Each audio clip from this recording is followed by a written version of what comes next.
final week of the regular season in the SCFA. SoCalCollegeSports.com presents Antelope Valley and L.A. Pierce coming up at 6 p.m. Join myself, Mike Cepeda, Joe Watts, as the Brahma Bulls come in here to Antelope Valley. ABC looking to secure a postseason berth. We'll see you at 6.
final week of the regular season here in the SCFA. Mike Cepeda, Joe Watts with you on tonight's coverage. AVC and LA Pierce. And, well, Joe, as we turn to tonight, AVC looking to secure a playoff berth. A win tonight should do it, but obviously a lot of parity in the American. Yeah, like Armani Eden said earlier in the week when he was interviewed, he said their destiny's not in their own hands anymore. All they can do is play well tonight and win, right, and then see what happens after that. Speaking of Armani not suited up tonight. He was injured last week. He was playing injured a week ago, trying to battle through it, and obviously a very valiant effort, but obviously not at full strength. We saw him at time with flashes, but unable to really muster up anything in that second half. Offensively, the Marauders only put up 8 yards of total offense en route to the 21-7 loss to Allen Hancock. Meanwhile, Allen Hancock today almost dispatched by Citrus, a very close game in the earlier game today. But conference championship no longer an option here for the Marauders, and they're going to have to take care of business against a very, very game LA Pierce Brahma Bull team. The Brahmas only second in the conference in points scored on the season, second only to Allen Hancock. So a team that knows how to put up points, are very athletic at the skill positions, and the defense, very good last week. They're going to have to keep it up. Yes, and they're trying to avoid a losing season. They want to win tonight to make their season 5-5. And you know, if you're an athlete and you're competitive, that's pretty strong motivation. Yeah. Absolutely, and we turn the page, you know, as next man up at the QB position for the Marauders, Michael McPeak. And McPeak struggled earlier in the season. We got to see him in the Canyons game, more of a thrower than a runner, but can hurt you with his feet if need be. But he's going to have to be accurate tonight, because this is a team that, like you said, they can put up points. And LA Pierce, they're not going to go down without a fight. I don't think so. But McPeak, you know, he showed signs earlier when he got to play that he can handle it. You're right. He's more of a pocket passer than Armani, but Armani struggled a little bit in accuracy the last few games that when he was throwing the ball. So maybe McPeak can make up for that. He seemed to be a pretty accurate passer the few times that I saw him throw. Indeed. The Marauders had rattled off 4 straight coming into last week. They dropped one to the conference champion, Allen Hancock. The Bulldogs come in here taking care of business. Can the Marauders rebound tonight, secure a playoff berth? We're going to find out in a few minutes here on SoCalCollegeSports.com.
Remember, everybody, you can catch this broadcast live on our YouTube channel, SoCal College Sports 1. Also on our website, www.socalcollegesports.com. Triple header coverage here on SoCal College Sports. We have Cerritos at Ventura and also Bakersfield at College of the Canyons. Big night of football in the SCFA regular season finale. Coming up on SoCalCollegeSports.com. And a happy Veterans Day to everyone out there.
And we welcome you live to the campus of Antelope Valley College. It's the Marauders and the Brahmas here on SoCalCollegeSports.com. Final week of the regular season. And, in advance, a happy Veterans Day to all of our veterans out there that are serving and have served in our military. Indeed, I'd like to echo that sentiment, too. Happy Veterans Day to everyone who's served this country. Thank you. Speaking of veterans, Matthew Henson, our producer and director of our College of the Canyons game tonight, hosting Bakersfield, an Afghan war vet. So shout out to him and everything that he does and has done for our country. But set and ready to go here. L.A. Pierce won the toss. They deferred and are kicking away left to right. Paris Jones has it. Backed up into his own end zone. Has it at the 10-yard line at the 15. Spin move to the 20, and he is met there with a pretty ferocious tackle there, Joe.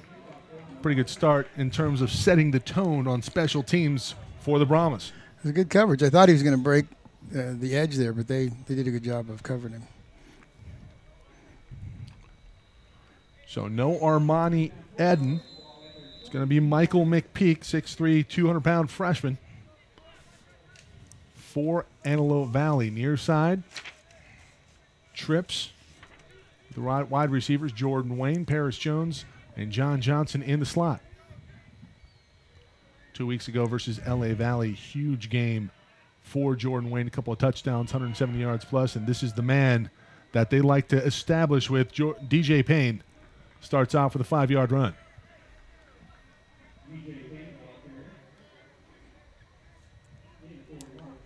think Antelope Valley is going to try primarily to run the ball tonight. They want to try to shorten the game a little bit.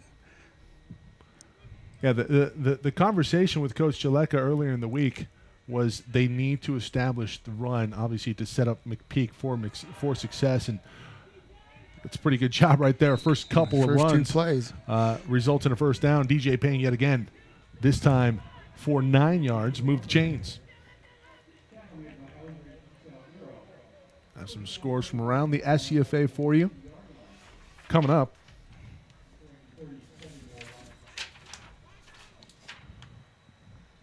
Starting for the Marauders on the line, Jacob Lesky, Dalen Johnson, Jacorian Jones, Octawan Roebuck, Asali Wayne Bird. Big Haas is up front.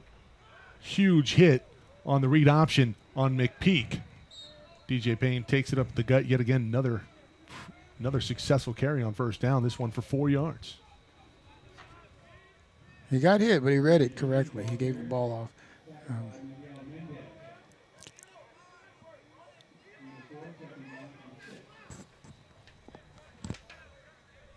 Well, Daniel Collins, leading tackler in the American Pacific Division for the Brahmas, averaging nearly 10 tackles a game. That looked like that could have been a late hit there, Joe. The way it finished, I thought they might have thrown the flag. I mean, he unnecessarily finished that tackle out of bounds. Meanwhile, it's third down, 3rd and 3 after a 2-yard gain on 2nd and 5 for DJ Payne. So Payne off to a good early start, 4 carries for 22 yards. Glenn Haller, SID for Antelope Valley on stats tonight. And thanks to the entire crew up here in the booth. 3rd and 3, we have, it's just going to be early movement here, Joe. I think so. So back them up 5. So the first passing situation here for the Marauders. We're likely going to see McPeak at work on this down coming up 3rd and 8 now after the penalty.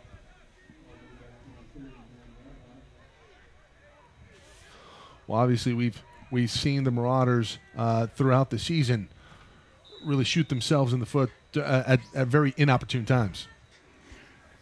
We have. I thought they might have been over that, but we still see signs of it. McPeak rolling to his right, picks up a block, fires it down the seam. This is Paris Jones. That is Jones a late hit. Is knocked out of bounds, well out of play, and this is going to be 15 yards and the first down. So this is basically what's going to amount to be a 30-yard gain on the play. Let's see this play one more time from the end zone cam. McPeak gets a great block from Payne. That was on Collins. And McPeak, how about the gun on the run? Fires it in there. They pick up an extra 15. Not bad. Yeah, McPeak is a good passer. Well, the word from Coach Jaleka earlier in the season, the kid can flat spin the ball. A little bit more accurate out of the pocket, that time on the run, rolling it out. So early in the season, it was Armani Eden separating. In terms of quarterback play, the game seemed to slow down for Armani, but injured a week ago. Just took an absolute beating in the game versus Allen Hancock. And Allen Hancock, one of the best defenses in the state, really showed why that sentiment is shared amongst coaches amongst in the SCFA. That was a very defensive game last week. I think both defenses did well. First negative play in the rush game for DJ Payne that we've seen in a while. It's going to be 2nd and 11 now for the Marauders.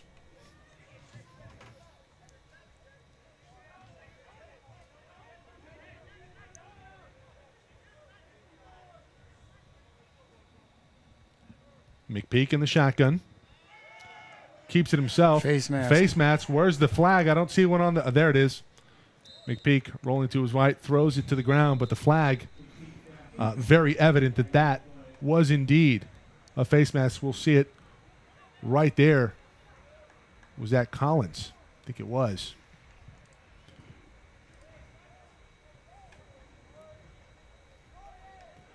SoCalCollegeSports.com's coverage, SCFA football, final week of the regular season, week 11, if you will. So another 15-yard play in favor of the Marauders, and they are in business. That's going to take it down to the 17-yard line. Pretty good opening drive here for the Marauders, especially McPeak. A nice throw. He's been aided by a couple penalties, and now they are in striking distance to strike first blood on the opening drive.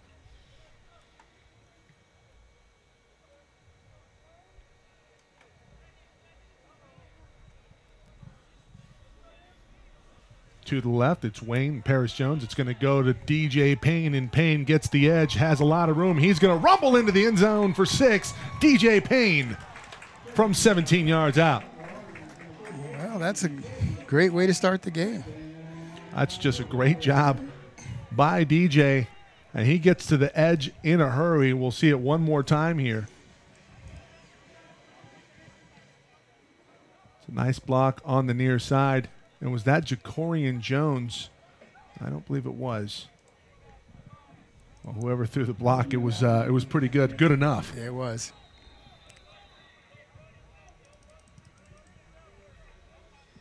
So Antelope Vallley on the board.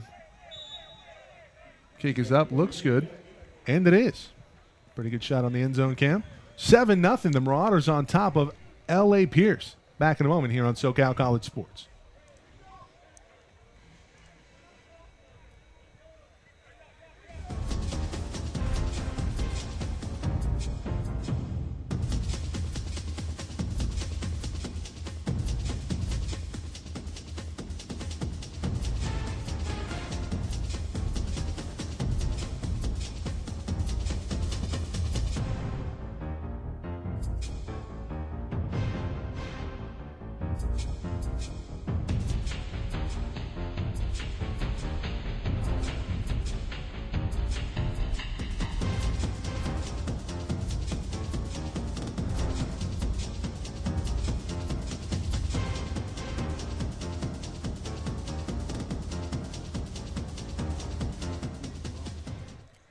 So just like that, 11:18 to go here in the opening quarter. 7-0, Antelope Vallley on top. Mission accomplished, establishing the run, Joe, in the opening drive.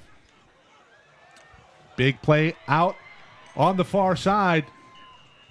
Well, that's not a good response for the special teams. No, special teams went to sleep. And that is a terrific run. I'm trying to get a number for you.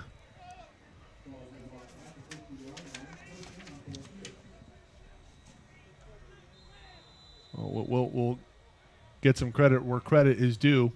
Meanwhile, here comes the offense for L.A. Pierce.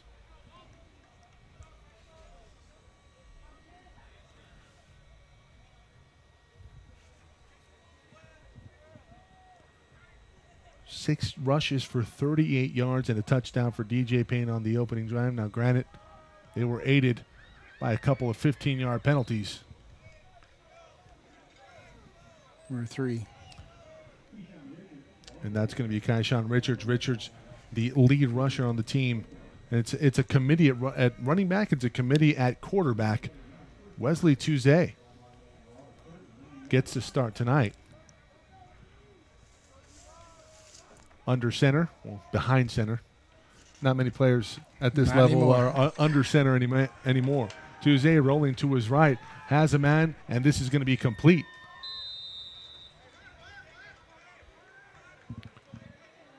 Travis Kuntz.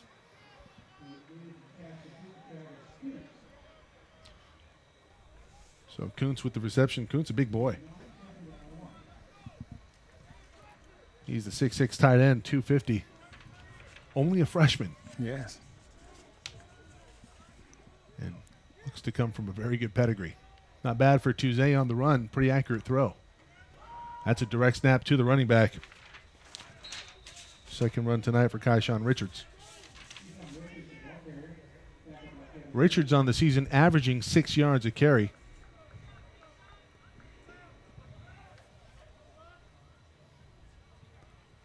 Picks up a first down right there. So a new set of downs. And just like that, the Brahma Bulls have responded and are at the 28-yard line of Antelope Vallley.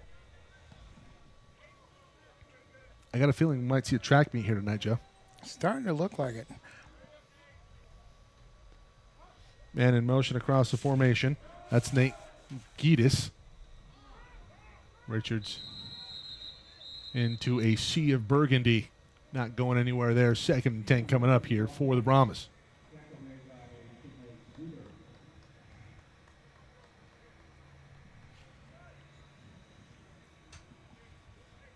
I believe that was Joseph Branch on the return that got this drive started off in great field position for L.A. Pierce.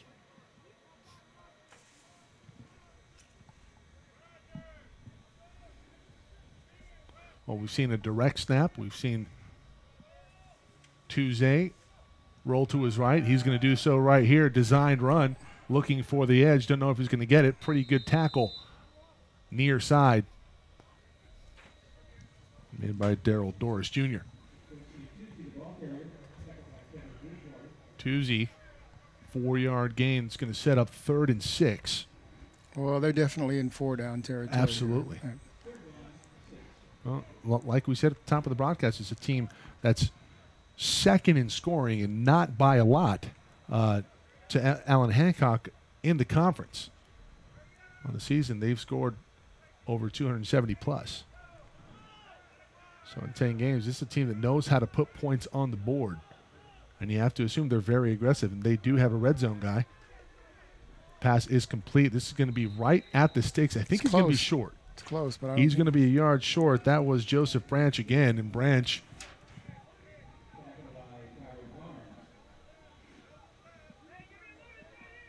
tackled by Barnes. This is 4-down territory, as you said here, Joe, and I don't see the kicker coming on, just a new package.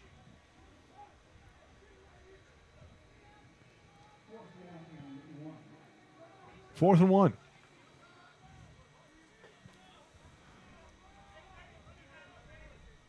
Look for Tuesday. Keep it. To keep it. He does so to the left side. He's going to be tackled behind the line of scrimmage. And how about the play made? And was that Hicks?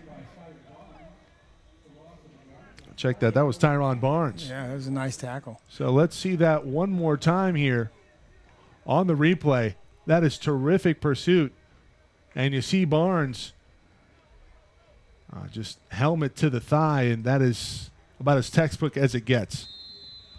Turnover on downs, and it's going to go back to Antelope Valley. And wow, how about a response by the defense? That you get a big return good on special teams for the Brahmas. They come back and they turn it over on downs.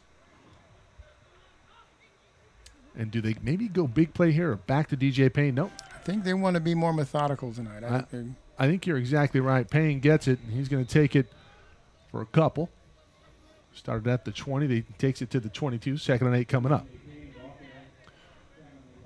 Well, last week was about as smash mouth a football game as you're going to see. I mean, that was a very physical game. Had a couple players injured. Jacorian Jones went off early or late in the first half, and that really opened up the floodgates in the second half defensively for the Bulldogs as they really pinned their ears back and teed off on Armani Eden. Yes, they did, and Antelope had no offense in the second half. I mean, 8 yards of total offense in that second half. Jordan Wayne, reception is good. He's going to have a first down and a little bit more up ahead to the 33-yard line. Wayne falls forward. And McPeak showing some accuracy early, and that's really the Achilles heel for Armani Eden last week, only completed at a 38% clip. We talked about that defensive unit for Allen Hancock as we see McPeak get it out with some pretty good zip on that ball.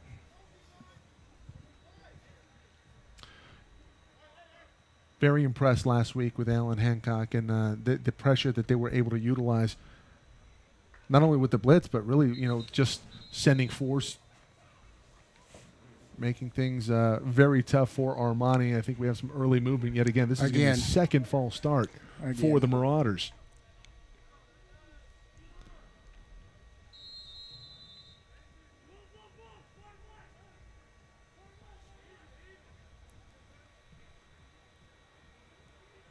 So 1st and 15.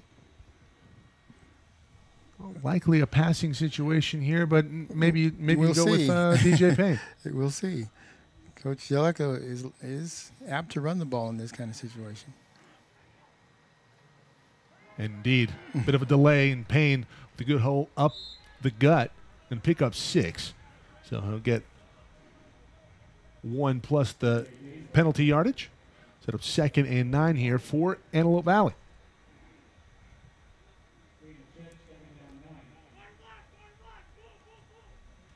Jorge Zepeda, our camera operator tonight.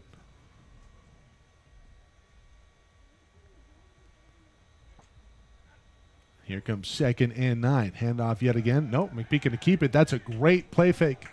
And that is incomplete. And John Johnson with another drop on the season. Yes. And he has really struggled in that department. Saw him last week injured, pulled up lame with a hamstring injury, played through it. We talked about the physicality of that game. But John Johnson, a lot of drops this season, and obviously something that he's going to have to work on moving forward. Yes, that ball was placed exactly where it needed to be. That's a very good pass. That's first down. And now, instead of a first down, you have 3rd and long. So expect some pressure. And do you maybe go back to a delay here? Do you wave the white flag early on this in this game on this drive? They roll out McPeak. He picks up another block. Pass is complete, and this is going to be another first down for the Marauders. And Johnson, no doubt about it, that time celebrates with a little shimmy.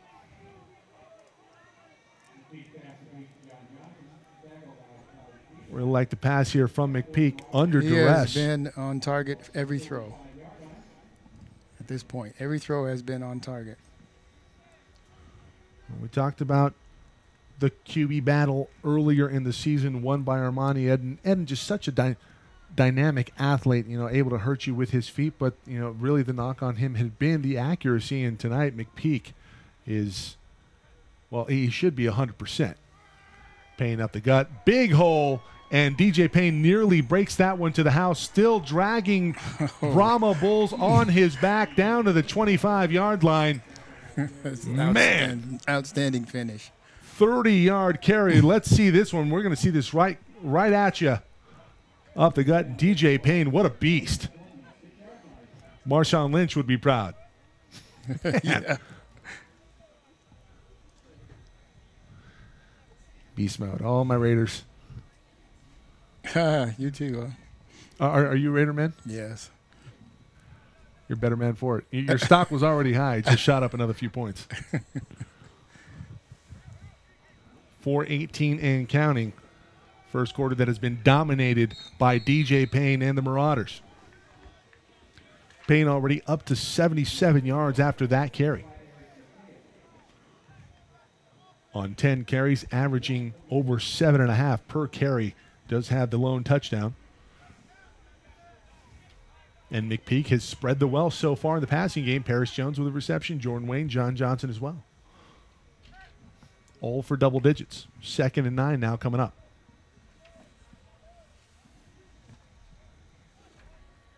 Jordan Wayne near side. Looks like bracket coverage here, Joe.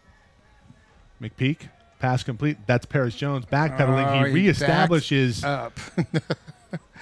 And unfortunate because that probably would have been about a 5-yard gain. Yeah. Instead, Jones backs up a little bit unnecessarily. Again, McPeak on the money. Well, I think what he wanted to do was jump cut to his left and instead fell back, did not have the balance that he needed to make that move. So it's going to set up about 3rd and 6 now for the Marauders.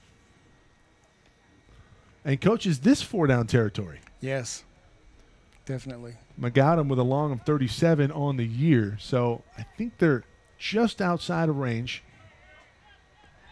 You're offsides. Early movement, but this time this is going to go against Antelope Valley. False start. False start. The 3rd one. Well, already a hat trick here. I think it's a tight end. I think you're right here, Coach. Just inexcusable in that scenario. Not only does that back you up out of field goal range potentially, and you were already on the cusp. This is for sure 4-down territory if you're the Marauders. Yes. They need to get some of these yards back. They don't need them all. McPeak firing down the seam and intended for Jordan Wayne, and that one well covered. That's what I'm saying. They didn't need all the yards there. Now they do. Castell on the coverage. So 4th and double digits for Antelope Valley. And Well, we talked about this 4-down territory. Is this possibly, a pooch punt situation? Too close. It's hard to pooch punt accurately unless you really practice it a lot. And I don't know if the quarterbacks do that. Really. Yeah, I don't know if McPeak has that in his wheelhouse. Yeah. Here comes some pressure. McPeak picks it up pretty well. Pass intended for Paris Jones, incomplete. It's going to be a turnover on downs. So a nice response here from the Brahmas, churning over the Marauders on downs. And the Marauders really didn't do themselves any favors. McPeak, I got to tell you, I think Paris Jones short-armed that one a little bit. I thought that should have been complete. It was catchable ball. I mean, it wouldn't have been an easy catch, but it was a catchable ball. Yeah, I think Paris Jones needs to sell out a little bit more there to the ball instead of away from it, and that might be a completion enough for a first. Instead, 1st and 10, L.A. Pierce. As we approach the end of the first quarter, 2:24 remaining here in the first. Handoff inside, that one going nowhere, and you can hear the collision contact up here. Man, you talk about a hit in the hole. Kyshawn Richards, might want to send him to the tent. Let's see that one again. Ooh. You know what? Did not look as bad on the replay. No, but we heard it. Be nice if we had the audio on the field. So 2nd and 11. It's a loss of 1 on the play. That's a defense that's fired up, coming in with that kind of response. Jet sweep, that one going nowhere. No. How'd he get out of there?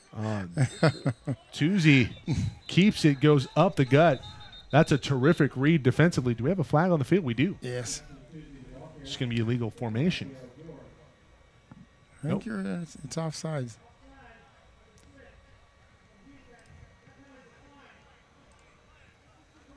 So we have a 1st down carry. Well, 2nd and 11. It was an 11-yard pickup for Wesley Tuzi.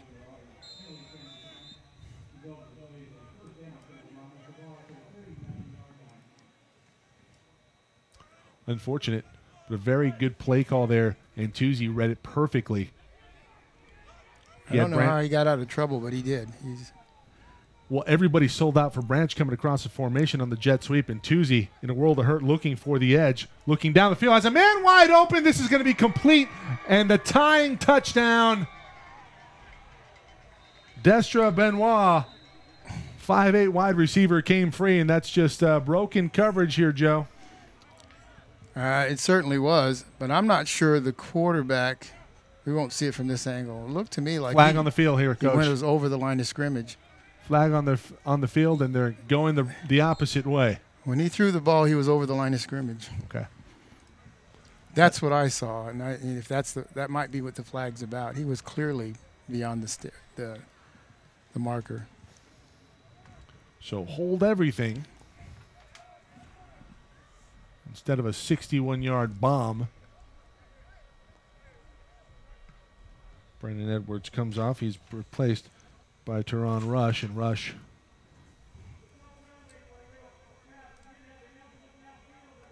okay, so not an illegal pass. He was not past the line of scrimmage, but an ineligible man downfield. Well, I would dispute that not being past the line of scrimmage. I thought he was a full 1.5 yards. But they got somebody. They got some penalty there. Yeah, we don't have 6 on the board for L.A. Pierce, so Yeah. I think the Marauders will take it.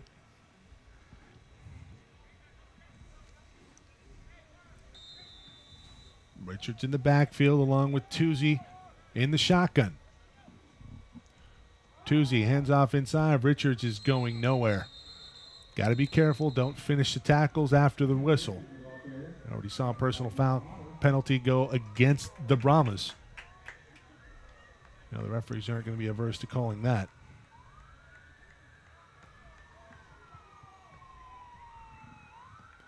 This should be 3rd and a mile here for the Brahmas if memory serves. Well, they gave him a pretty good spot. I mean, his forward progress was stopped. But well, they have it listed as 2nd and 15. Yeah. Okay, so that was 1st down. Okay. Yes. The big pass play that was negated, that was on 1st down. Here comes an extra man for AVC, and Tuzi. That's up for grabs. Up for grabs, and it's a great play made in the secondary. That's Cheyenne Bradford. And that all attributed to the pressure brought up front by Antelope Valley. We'll see the replay as Toozy, in a world of hurt, lofts it up. Not a lot on it. And Bradford might have been beat on the play, but unable to put anything in stride on that one was Toozy. And it's a turnover, interception in the books for the defense of the Marauders. And here comes Michael McPeak and company again. A good field position, a good starting point. Yeah, they'll take it. They're at their own 44-yard line, are the Marauders. 1st and 10. Hand off inside. This goes to DJ Payne, and I think that's one where McPeak needs to read it and keep it himself.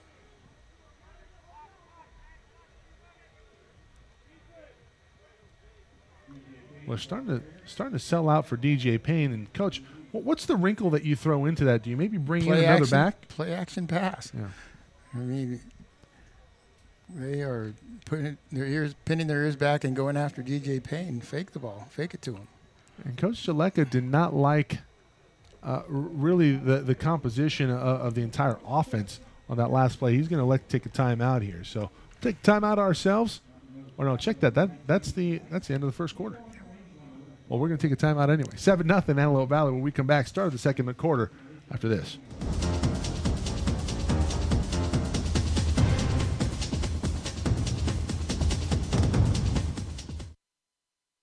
Ram trucks are America's longest lasting pickup truck, and you can buy your Ram truck at H.W. Hunter Ram of the West, L.A. County's #1 Ram truck dealer. With knowledgeable truck experts, great deals, and an inventory as big as the wide open West. Choose from hundreds of pickup trucks and commercial vehicles. And you can find your Ram of the West at Hunter Dodge Chrysler Jeep Ram in the Lancaster Auto Mall and ramofthewest.com.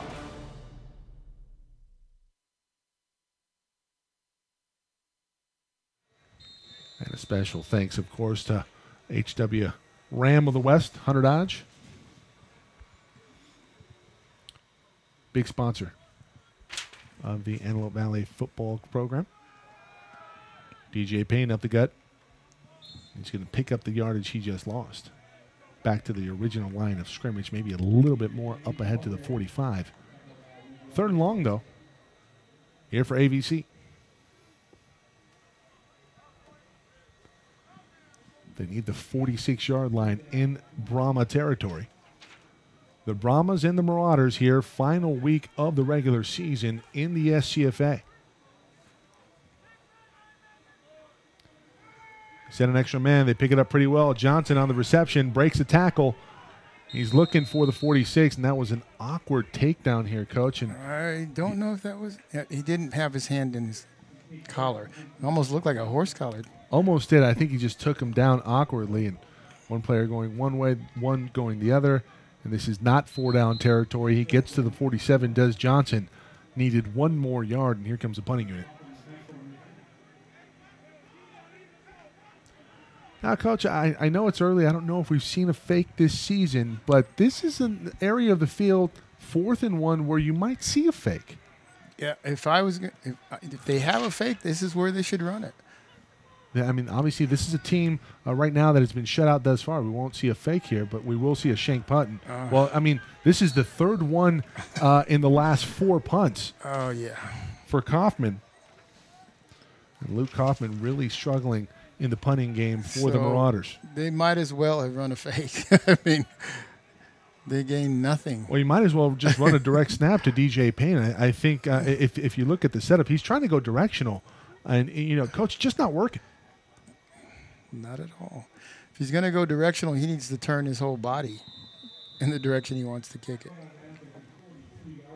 Coach, a 5-yard punt. Yeah, that's what I'm saying. If you go for the fake and don't get it, you're in the same place. And maybe something to reconsider should the Marauders find themselves in that exact same position or something similar. Toozy keeps it himself. He's going to lose a yard. Bit of a late reaction to that play for Toozy.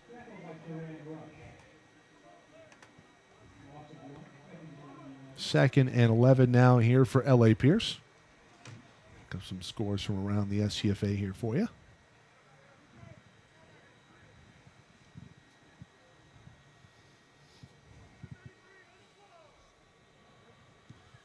Damaris August, near side. Joseph Branch at the top of your screen. Tuzzi with some time. Looking near side, and that one overthrown, intended for August. Santa Ana moves to 7-3 on the season, a 54-29 winner over Pasadena City. So winner of their conference is Santa Ana. I believe that's the Metro. Mount San Jacinto with a win over San Bernardino Valley. Both teams finished the season 5-5, a disappointing end to the season for Daniel Algadas and company for San Bernardino. ELAC a win over Glendale, 31-0. Saddleback, 52-27 over Orange Coast in an early game. Fullerton big over Golden West, 55-17. Not a shocker there. No, Fullerton's... Surprised that the gap wasn't bigger. Big pressure up front. This one intercepted again. This time looked like, is that Jeremy Kennedy? No. Check that, Tremel Knighton. Yes. On the interception. And again, how did that get created? Pressure up front. And that one going to no one with a white jersey. Second turnover. Well, do you count turnovers on downs, Coach? No, well, you have to ask Glenn Haller about that. He's the stats guy. Well, we'll check at halftime. Right now, it's 2 interceptions into the books for the Marauder defense. Here comes the offense yet again. Similar field position where they started their last drive. The last one started at their own 44. This one at their own 46. And here goes DJ Payne. And Payne tripped up behind the line of scrimmage, manages to fall forward, but he's still going to lose 2 yards. Actually, no. Now they're back where they started their last drive, at the 44 after the 2-yard loss. Alan Hancock barely over Citrus, 29-24. That was a barn burner at the end. Citrus had cut it to 3. McPeak, play action, Paris Jones. And that was quite the rifle shot to Paris Jones. Pretty good hands there from Paris. Passes complete to midfield. It was a very short route. Short route, and that was a dart. Yeah, he did a good job catching that ball. That was on him real quick. I mean, you can't even see the flight time in the air there on the replay. He's throwing it so fast. Need to up the frames per second here, Coach. LA Southwest, 7-0 over Compton right now. They're in the first quarter. Ventura on top of Cerritos in the first, 14-7. McPeak complete near side. That's going to be short of the first. Pass is complete to Derek McDonald. And, well, Coach, similar situation to last drive. I think you got to go for it here. I think he is. And McPeak claps it up, says, yeah, give me a shot here. Got this. Easy to say that when you have DJ Payne run the ball behind you. Yeah.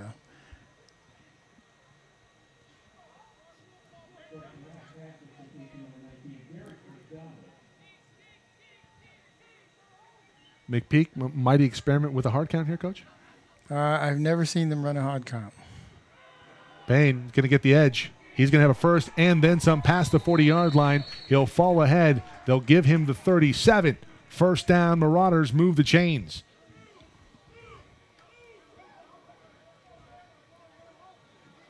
Needed 2, picked up 10.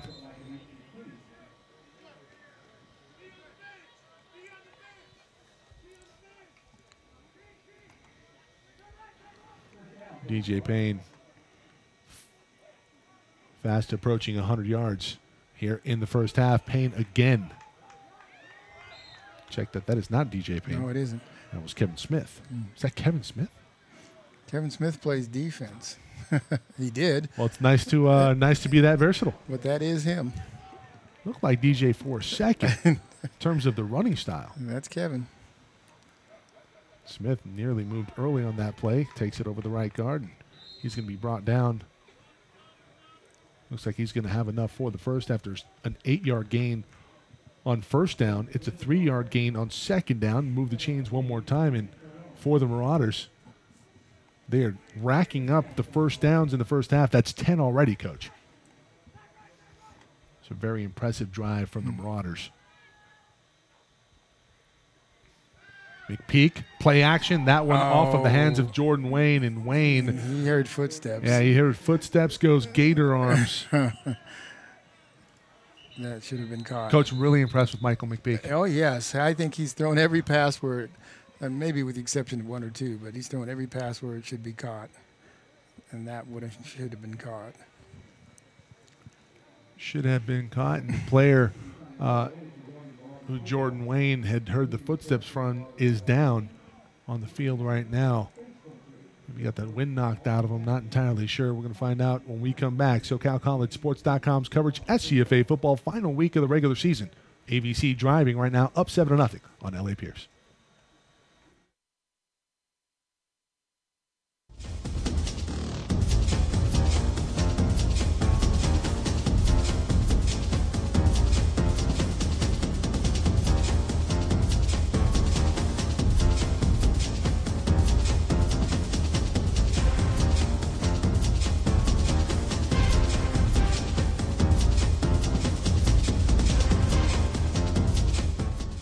Injured player Jared Wesley.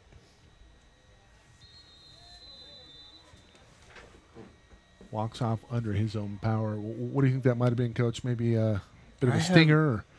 I have no idea. I didn't even see where he got hit. Smith again in the backfield. Will take the handoff, and he's going to be met with prejudice at the 30-yard line. First man there, Eric Mateo, offensive lineman for the Brahmas. That will set up third down, third and long now. A lot of four-down territory here in the first half for both teams. Yes. Turnovers on downs was a stat. I'm sure it is. Both teams probably looking pretty good here at the end of the first half. McPeak looking for a block, able to evade the first man. That one a wobbler, but it's going to be complete. This is Johnson. Johnson with a first down inside the 15-yard line. They will mark him out at the 14, move the change yet again for the Marauders. Nice job. Good composure here from McPeak. And he has enough zip on that ball for it to get to the receiver. And it was a good thing that that ball was short because it looked like the defensive backs had over-pursued Johnson on the route. He did a good job coming back to it. That's what made the play. Well, I'm here to get on the defense. You're here to give credit to where credit is due. Timeout on the field. Back in a moment here on SoCalCollegeSports.com.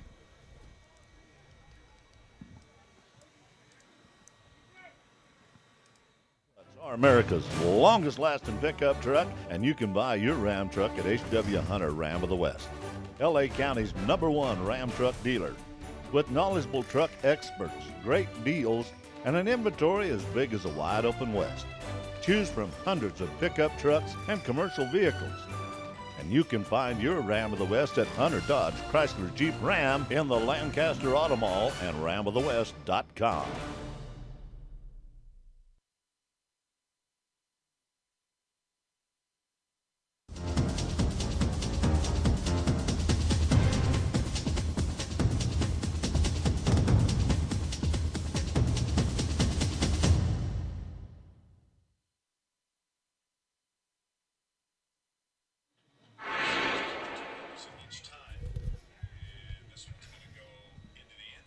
Back to battle here, and here comes a man shooting the gap for the Brahmas. This is going to be Blaze Aldridge, 6'3" linebacker.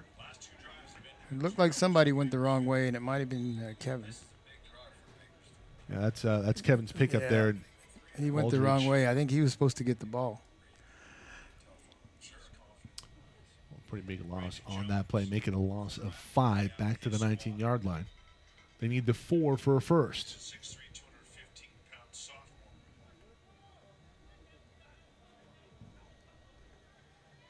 McPeak. Johnson, that one nearly intercepted. Johnson with the reception off the tap, touchdown, Marauders. Wow. Let's see that one more time. Oh, my goodness. And then he had to get his at least 1 foot in, and he did. Oh, what a great job by Johnson. Well, for as much grief as he's gotten for some of the drops, that was an incredible play, maybe the play of the year here for AVC. Off of the defensive back, and he does tiptoe the sideline. Good call by the referee. Good eyes. Chalk up another 6 for Antelope Valley.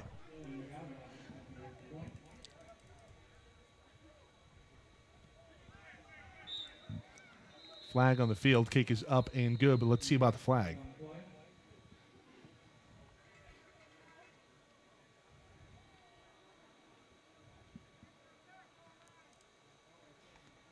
Coach, what a play. Yes. It was actually a good defensive play.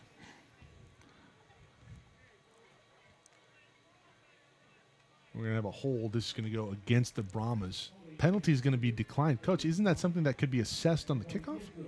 We don't get that in college. No. Okay. I don't know why. See, that's why you're up here. What do I know? It is the second quarter, 14-0 Antelope Valley. All over L.A. Pierce here in the regular season finale. And don't go anywhere, everybody. This is a team that knows how to put up points.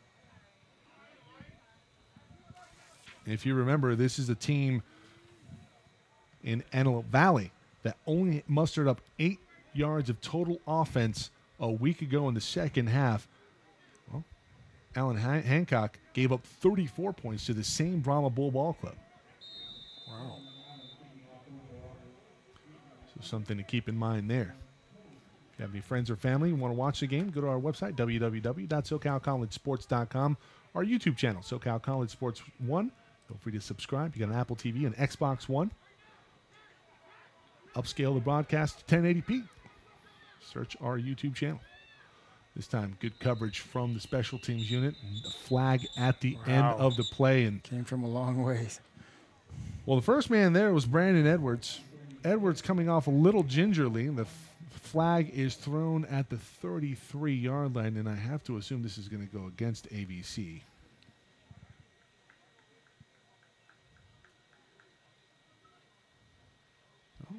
Hold on. The initial response was they're going to walk it back. Okay, offsides. Fouls on both teams. Are we going to re-kick here, Coach? Should re-kick. Let's recap some of the stats here for you. DJ Payne, 14 carries for 83 yards and a touchdown. How about John Johnson? 4 catches for 53 yards and a touchdown, the one we just saw off the deflection from the Brahmas. Barris Jones, 3 catches for 22 yards. Could have been more for John Johnson. He did have a drop earlier in the ball game. Jordan Wayne, the big receiver, also with a drop. He has 1 catch for 11 yards. Derek McDonald, 1 catch for 5 yards. What's the conversation going on here, Coach? I have no idea. Those fouls happened during the play. They should offset and re-kick. I saw a flag come in late. Yeah, that one came with the block in the back. Okay, now they've got it right. Okay, so both fouls are going to go against L.A. Pierce. And Coach, so they're going to get one of the two. It's going to be 15 yards, right? Yes. So they're going to accept the kick because it was pretty good coverage, and they're going to back this all the way up. This should be inside the 15, right? It is. Or inside the 20, 20, right? Yes, that's right. They're right. Coach, is that right? So I thought the returner got to the 23-yard. Oh, it's a spot foul. Yeah. Okay, so it happened at the spot. Right. 1st and 10 from their own 19. Tuzzi out near side. Across the formation. His pass is complete. Still on his feet. Near side. This is going to be Salguero. Salguero, the 3rd leading receiver on this team for the Brahmas. Nice chunk play on that one. Robert Robinson, the linebacker, visibly upset. He feels somebody blew an assignment. I haven't seen a lot of blown assignments defensively for the Marauders. Outside of a play that was called back 61 yards to the house, luckily for AVC. Handoff inside, this one going nowhere. Richards bottled up. He'll pick up 2.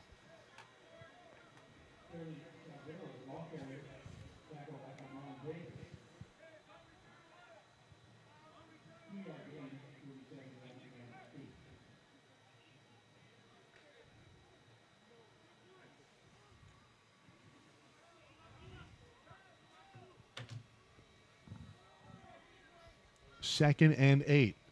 Tuzzi hands off. Again, this is Richards, and Richards will pick up About 3. It's going to set up 3rd and 5 here for L.A. Pierce. Pierce down 14-0. We're in the second quarter, 7:12 to go. 3 games of coverage on our slate. Ventura hosting Cerritos. Ventura looking to lock up the National North and secure a spot in the SCFA playoffs. Pass. 3rd and 5. Here comes a passing play. Tuesday will keep Quarterback it himself, and I think he ball's on the deck, and the ball is in the hands. Is that Teron Rush?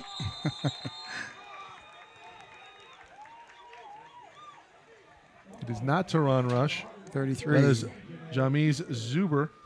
So Zuber cleans up the garbage, and Tuesday just does not protect the ball on the quarterback keeper. That was a design run here, Coach, and Zuber gets a hand in and just rips it out. Yeah. Carrying it low, got it knocked out. 3rd turnover of the first half forced by the Marauders, and defensively stellar again. Last week, the defense was good enough to win that game, Coach. They only allowed 88 yards of total offense to Allen Hancock in the loss. Payne met with authority after a 2-yard gain. That's a safety making the tackle. See, play action pass is set up for them right now. Yep. Safety's not dropping at all. Well, with as hot as McPeak has been to open this ball game, you have to figure at some point they're going to pull the trigger. They did on that last play. It was nearly picked off. Luckily, John Johnson taking advantage of the deflection.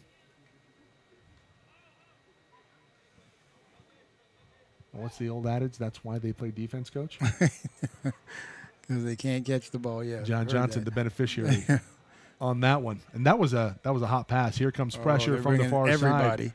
The kitchen sink is thrown. This pass is incomplete, and that's the first time I think we've seen McPeak without the composure that we've seen this far.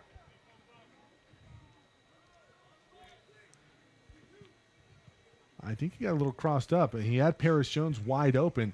He also had Khalil Canada open in the slot. That was an all-out blitz, so if he gets one of those guys the ball, they're probably going to run a long ways. A lot of green in front. Yes. Question is, can you get it to him? Yeah, that's what they're counting on. That won't get it out there. Answer that time was no. 3rd and 8. McPeak rolling to his right, looking for a block, picks one up momentarily, evades some pressure, has a man down the field. This one's going to be incomplete. That was not a good throw. A couple of throws, and this is going to be a late hit flag in the backfield. Oh, wow. Personal foul, roughing the passer. Well, he gets away from one man, and obviously a late hit, and that's the crown of the helmet. In the face, yeah. And that was well after, and it looked like that was Collins, the lead tackler for L.A. Pierce. So a very inopportune penalty for the Brahmas, and McPeak does not look himself. It's a little shaken up after that play. That was a hot shot. Yes, it was.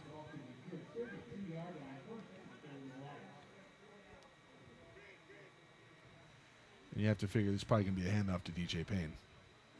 You called it. Payne up the middle. Well, not hard to diagnose that one. Well, from up here. That's part of the problem. Too predictable on first down. They haven't thrown on first down yet, I don't think. Now we've got a late flag again. Starting to get chippy in here, Coach. Yeah, I think so. I think that's in response to touching up the quarterback because McPeak is walking this one back. We have a dead ball foul to go against Antelope Valley. And, that's something where, you don't like to see it, but at the same time, you're going to bat for your guy. Players probably okay with it. Coaches hate it. Yeah, coaches hate it. They might understand it on Monday in film session, but not tonight. What's the 2nd and 9 turns into 2nd and 24. That's why. Oof. Backs it up all the way to the 44-yard line. 46, rather. They need the 22.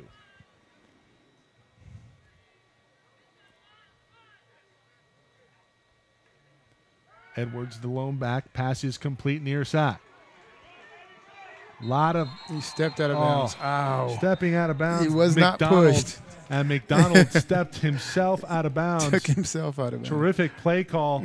McDonald coming across the formation. Nobody in front of him. He steps out. See it one more time here from the end zone cam. McDonald, pretty good job. And, oh, man, he had so much room in front of him. That was a good call. Well, it's a great call. Gets the ball back to the original line of scrimmage. It's going to be third and about 10 and a half here for the Marauders. And in theory, Coach, it should have been a first down. He might have scored. You might be right.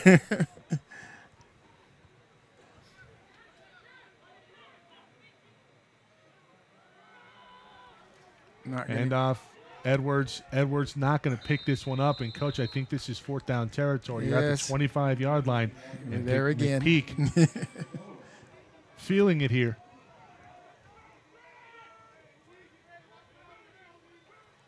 What's the call here, Coach? Got Brandon Edwards in as your tailback. Quick pass. He's very accurate on the quick pass.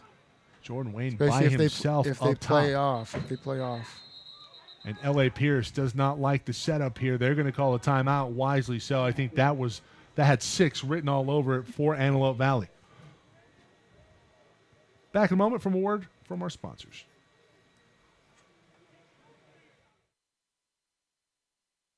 Ram trucks are America's longest lasting pickup truck, and you can buy your Ram truck at H.W. Hunter Ram of the West, L.A. County's #1 Ram truck dealer. With knowledgeable truck experts, great deals, and an inventory as big as the wide open West. Choose from hundreds of pickup trucks and commercial vehicles. And you can find your Ram of the West at Hunter Dodge Chrysler Jeep Ram in the Lancaster Auto Mall and ramofthewest.com.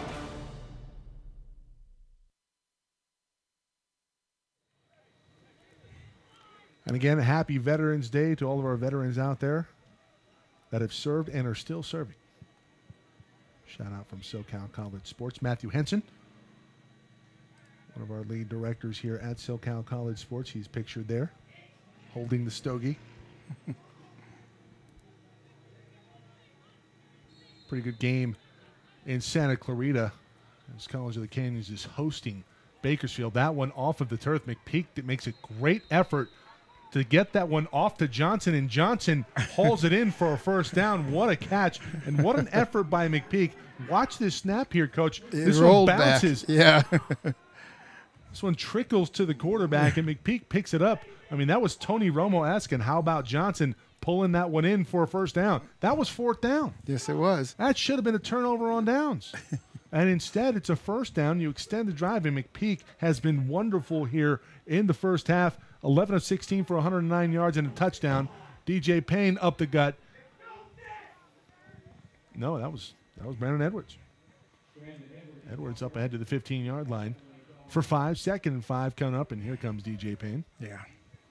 The 8 and the 3 from this angle. He's so tricky. Last week was just brutal. 26, 28, and 29 for Alan Hancock. They all ran the same. You couldn't tell. They had very similar running styles. I think 29 was a little bit more of a heavy setback. Payne keeps it over the left side. He'll be near the first down. I think they'll give him 4. It'll be just short. So 3rd and short coming up. Coach, you talked about the play action being set up to this point in the ball game. Do they go to it here, or do they just try to pick up the first? They're just going to try to pick up the first. I think I know the way Perry thinks a lot of times. I think that he's going to continue to run the ball until he scores. DJ over the left side, he'll have the first with ease. Flag on the field. Yeah, there was. So we see some laundry come in. Remember, everybody can go to our website, www.socalcollegesports.com. Watch our triple header this evening. Ventura hosting Cerritos. College of the Canyons hosting Bakersfield. And this one, Antelope Valley hosting L.A. Pierce. Tweet at us. Let us know how we're doing at SoCal College SPO and at our YouTube channel, SoCal College Sports 1. Got an Apple TV, got an Xbox One. You got a Roku TV. Face mask going to go against L.A. Pierce. And to finish my point, you can upscale this broadcast to 1080p. So the wheels falling off here late in the first half for the Brahmas. 2:35 to go in the second. Already 14-0 Antelope Valley. And the Marauders knocking on the door here. They're at the 4.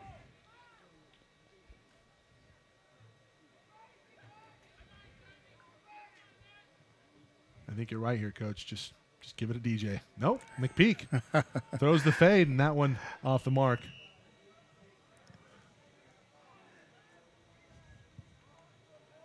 Coach, it looked like DJ had all day. There was, I don't know if they had diagnosed that as being a pass. I thought that was very well covered, but McPeak throws it out of the back of the end zone, only where Jordan Wayne could catch that ball. It's a pretty good job by McPeak, but I think if he hands that off to DJ Payne, he's in for 6. I think so too. DJ already up to 86 yards and a touchdown on 16 carries. Now he's not going to get in. DJ gets it, and he's looking for the edge, has to backtrack. He's going to lose a yard on the play. I think they're going to give him the 5. Needs to run downhill. He's very good in short yardage when he can square up his pads and go downhill. Yeah, it reminds me a little bit of Derrick Henry from the NFL. Yes. Former Heisman winner with Alabama. Not very good east to west, but you get him north and south, man, he is a load to bring down. And obviously, Derrick Henry is a bit bigger than DJ. Yes. Running about 270, 6'4". Just an absolute monster. Oh, no. That one on the deck, botched exchange between Payne and McPeak. Going to result in 4th down. So here comes kicking unit. McPeak will stay out there. I believe he's the placeholder. And McGowden will attempt one from about 26 yards out.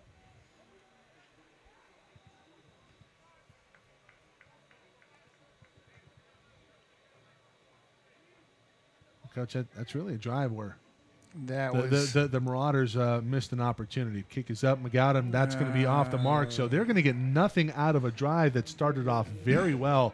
And L.A. Pierce did everything they could to give points to Antelope Valley. And instead, the defense will have to close out the first half. Only a minute to go. And I think there's only one timeout remaining. No, 2 timeouts remaining here for L.A. Pierce. And considering the offensive futility here that we've seen on the offensive side of the ball for L.A. Pierce, we're probably going to see them just run it out. Well, you never know. We'll see. You do have some athletes at your disposal on the outside.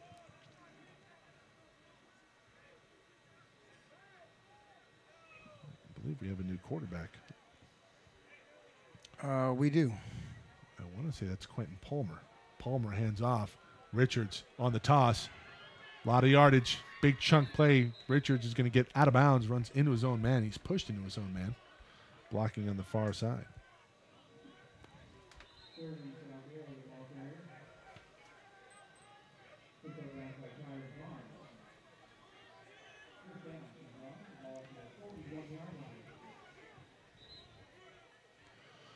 Well, Quentin Palmer, 6'5", 210 freshman, listed as a wide receiver.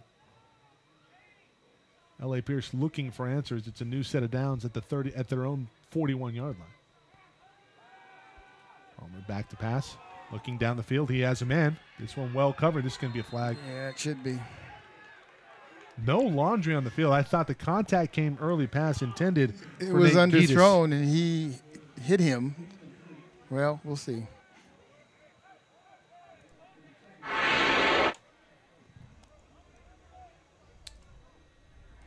See if we can bring it back here, yeah, Coach. We'll see on the replay.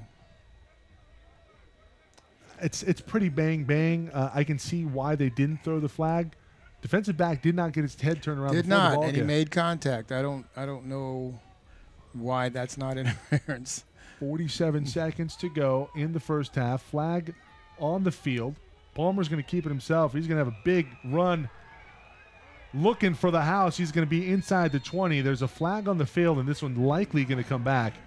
And Valley sideline indicating that it's going to go against the Brahma Bulls. Another flag on the field, this one thrown at the 35-yard line of the Marauders. The initial flag came in L.A. Pierce territory at the 39.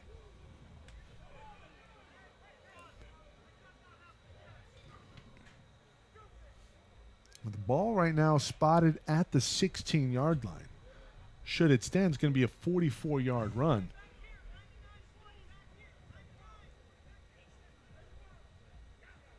For Quentin Palmer. So personal foul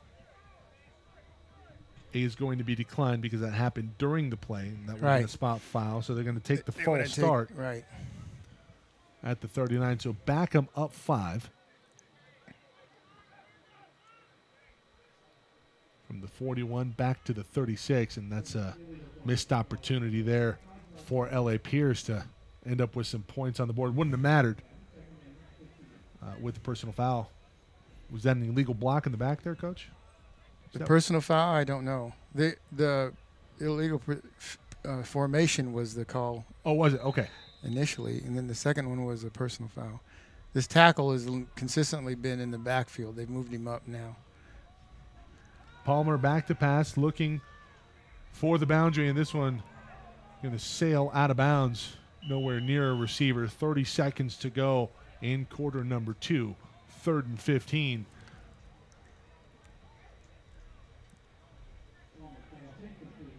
Oh, Coach, 2 timeouts for Antelope Valley. They'll probably be content to go into here at half up 14, or do you maybe think about bringing a huge blitz here? I wouldn't take any chances. Just here. contain it. I'd keep the ball in front of you. Yeah. And Antelope Valley actually needs to regroup a little bit. They need to get out of this half and regroup a little bit. 3 turnovers and they've gotten only 2 scores. They need to talk a little bit at halftime about what they need to do to adjust. I think you're exactly right here, Coach. Trip to the left, 1 up top. 3rd and 15. Palmer evades 1 tackler, not going to get away from the second. It's a sack for the defense. The ball is on the deck, and this is going to be a fumble. I think this is going to go to AVC. 4th turnover of the first half forced by the Marauders. Man, they are just lights out right now here, Coach. Let's see if we can catch the tail end of it. Palmer loses it as he's going to the turf. Teron Rush in the thick of it. Shocker there, I know. And the Marauders. Wow. In business. 2nd fumble recovery here in the first half. 2 interceptions. Turnover on downs forced. Defense lights out right now here, Coach. They have been playing great. McPeak at his own 28-yard line with some time. Across the middle, that pass is off the mark, and McPeak has lost the early composure. It was so good early on. I don't know why he hasn't been sacked.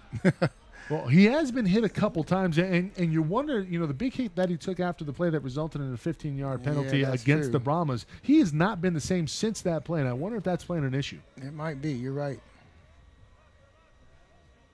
I'll have to hear that I'm right about a football play or a football circumstance from a football guy.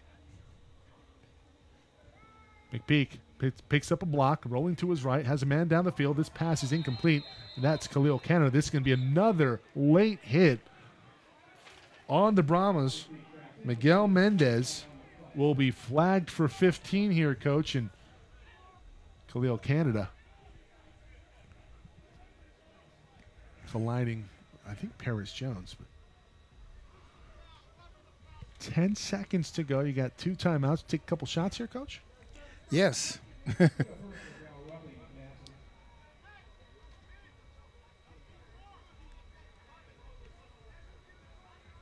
we'll take it to now, the 14-yard line. A couple of shots to the end zone. Well, they've already tried the fade to Jordan Wayne. I think maybe you have an opportunity to run it once with the 2 timeouts at your disposal. They seem to be packing it in. So Paris Jones near side along with John Johnson. Jordan Wayne up top. McPeak under duress. Has a man over the middle. This is Johnson. That is through his pants. Incomplete. Stops the clock with 6 seconds. Coach, I think you got to bring on the kicking unit. Indeed, here comes McAdam. Didn't like the way he kicked last time.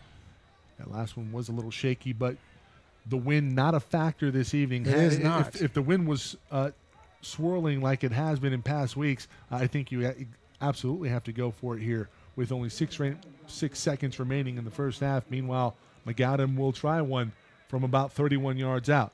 His long on the season is 37. We're going to have a timeout called. Looks like it's going to be against, or this is going to be a timeout call from L.A. Pierce. All right. Well, McAdam from 31 when we come back.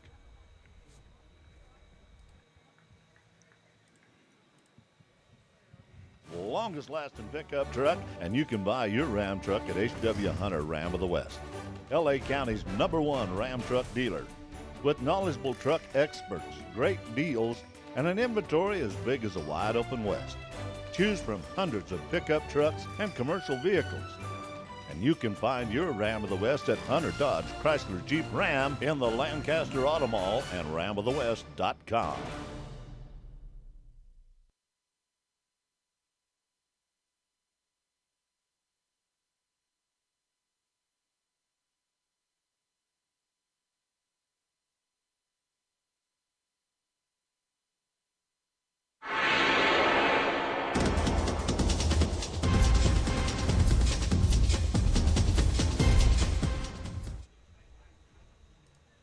"31 yards out. McAdam hooks it left. 2 seconds. Oh, we have a late flag here, Coach.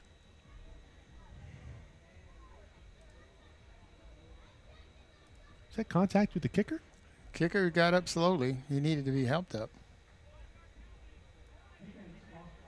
Well, flag is on the field, and McAdam had to be helped up, but it really looked like, well, if he was contacted, that was a phantom tackler.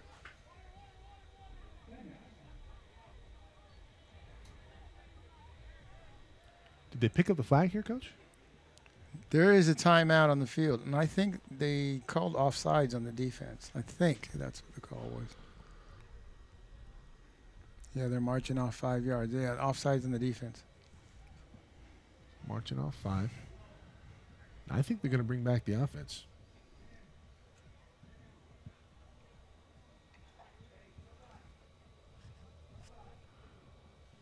Well, you completely changed the playbook here, Coach. Yes, they did. Here comes the offense. Well, no, McAdam's still out there. Last man on the field. He was there blocked by one of the coaches. And I forgot that McPeak is a holder.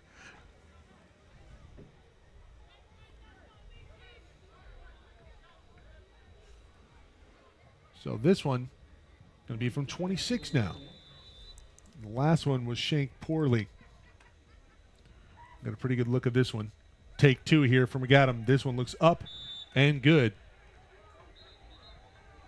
And chalk up another 3 for the Marauders. We will go in at the half, 17-0. AVC dominates the first half against the Brahma Bulls.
Ram trucks are America's longest lasting pickup truck, and you can buy your Ram truck at H.W. Hunter Ram of the West, L.A. County's #1 Ram truck dealer. With knowledgeable truck experts, great deals, and an inventory as big as a wide open West. Choose from hundreds of pickup trucks and commercial vehicles. And you can find your Ram of the West at Hunter Dodge Chrysler Jeep Ram in the Lancaster Auto Mall and ramofthewest.com.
Halftime here from Antelope Valley College, and it's ABC all over L.A. Pierce, 17-0, a dominating performance from the Marauders. Mike Cepeda, Joe Watts with you here on SoCalCollegeSports.com's coverage. SCFA football final week of the regular season. And Joe, the defense picking up right where they left off. They allowed only 88 yards of total offense last week in the second half. And, man, it is tough sledding right now for the Brahmas. Yes, it is, and the defense has caused 4 turnovers, too, in the first half. So they're doing their job. They're doing a good job again. Well, 5 if you count a turnover on downs. It's 2 interceptions. It is 2 fumble recoveries and the turnover on downs that we just mentioned. 88 yards of offense last week in the second half for Alan Hancock in the loss. This week in the first half, 78 yards.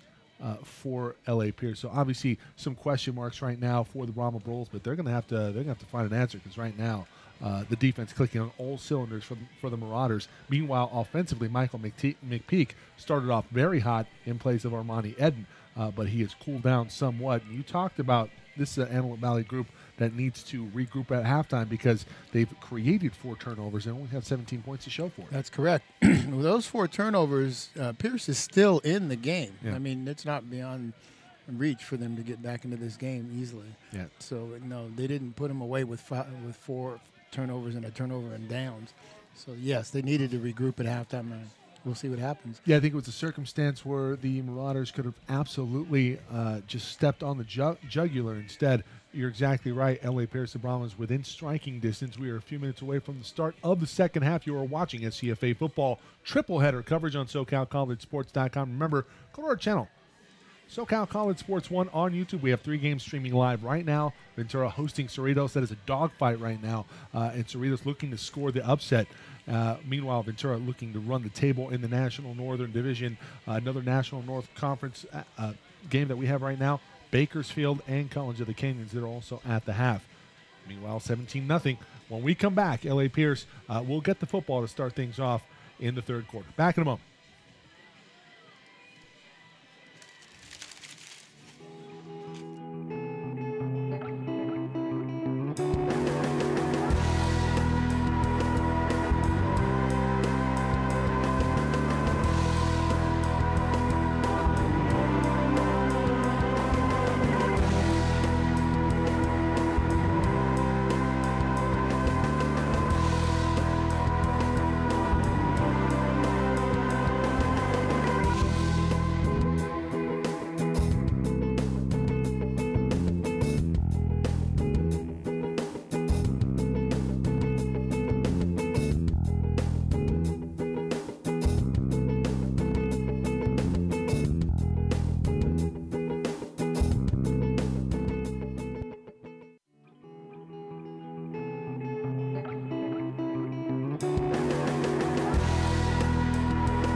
Recapping some of the numbers in that first half, the big man on the board for the Marauders, DJ Payne, 18 carries, 89 yards, and a touchdown. And considering the context of the game and the script, you can probably expect that number to inflate here as the second half rolls along, looking to salt this lead or salt the game away here.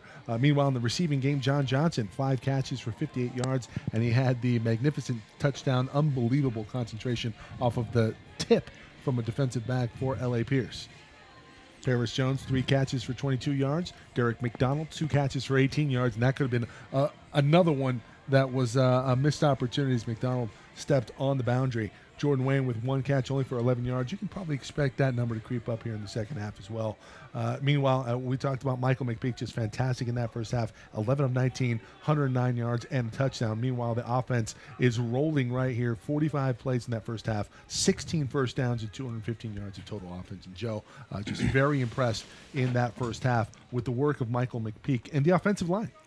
Yeah, I think this is going just like Coach Zileka wanted it to. He wanted to control the game, running the ball, and keep the ball for as long as they can. They've done both. As we talked about it, L.A. Pierce will get the ball here first in the third quarter. It's a pretty good return. They had a pretty good return to open the game, did the Brahmas. And another good return. This is Joseph Branch. He's going to get it to the 39-yard line of the Brahmas. Well, if there's a lone bright spot here tonight for L.A. Pierce, it's going to be special teams. Yes, they've been doing pretty well on their special teams. So the question right now is who's going to come in at quarterback. Obviously, quarterback by committee. You don't know if maybe a couple players were hurt earlier in the season coming in.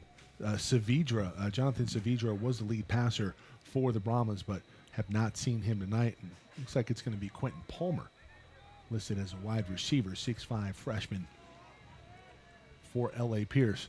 We'll get the nod here to start off the second half. Handoff inside will go to Richards. Richards baids a tackler, picks up a nice run here. 6 yards on the opening carry of the second half. 2nd and 4 coming up. Well, Coach, you talked about L.A. Pierce still within striking distance, so they don't necessarily have to always be passing the ball here. And obviously, with question marks at QB, that's a very good thing. And I got to tell you, Antelope Valley missed out on an opportunity to really salt this game away early at the end of that second quarter. They really did. Pierce has no reason to change their game plan. I mean, they're not out of reach. It's not out of reach. They can be patient and run the ball like they just did that first play. Palmer with Richards to his left, out of the shotgun. Quick pass. It's a slant. That was incomplete. Looked like Branch, the intended target, short on that one just a little bit.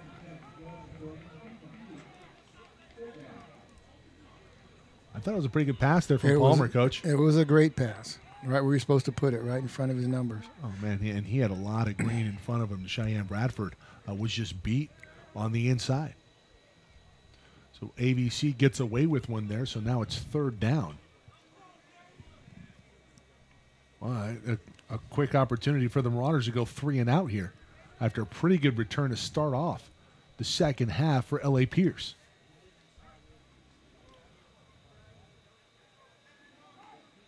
Palmer keeps it himself. He's going to be crushed. Got to protect the ball. The ball on the deck. No, Palmer keeps it, but Teron Rush, 2nd sack tonight. Well, Coach, I got a question for you. I don't know if that's his 2nd sack because I believe he's the one that forced the first fumble of Palmer earlier in the game. But if it's a fumble, does that count as a sack? Counts as a sack and a forced fumble. Strip sack. It's okay. both. So you get the best of both worlds. Yes. So 4th down now here for L.A. Pierce, and obviously a punting situation. So a great response after a pretty good return in special teams for the Brahmas. And the Marauders will get it back. Paris Jones, the deep man.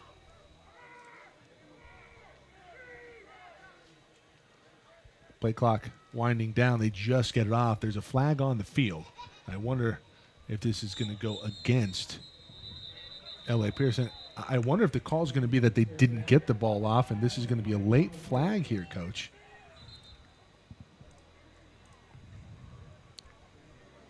Well, let's see if we can see it here. Yeah, no, I thought he got it off.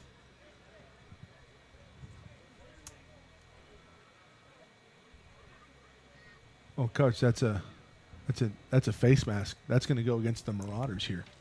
Are these going to offset?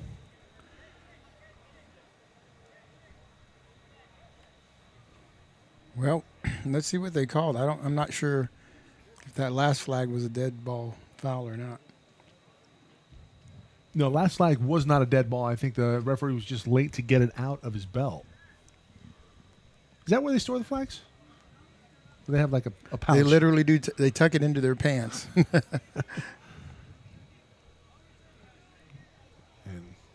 Perry Jaleka, head coach for the Marauders, in need of an explanation right now from a white hat. Well, it's going to be unfortunate if the delay of game penalty goes against L.A. Pierce. Would that negate the penalty? Okay, so early movement, meanwhile. Dead ball. Personal foul. Oh, wow. Against ABC. Well, so the call was Paris Jones did fair catch that ball. So as soon as he catches that ball, the play's dead. Yes. And the play continued with two players jostling for position back and forth. And the offending party was an AVC Marauder. So they're going to walk this one back here for Antelope Valley. And this is probably going to be the deepest that the Marauders have had to start a drive tonight. I think it is. They've had pretty good field position all night.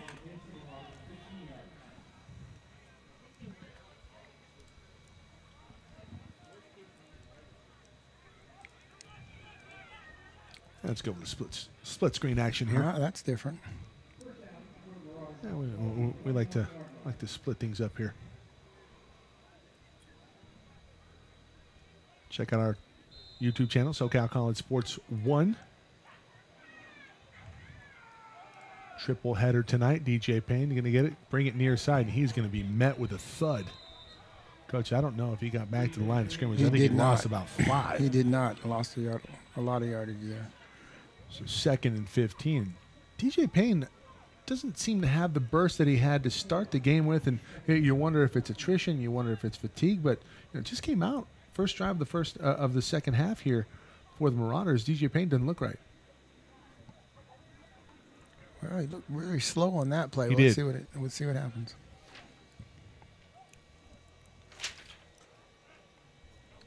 So 2nd and 15. They hand off inside again. DJ Payne pick up a couple.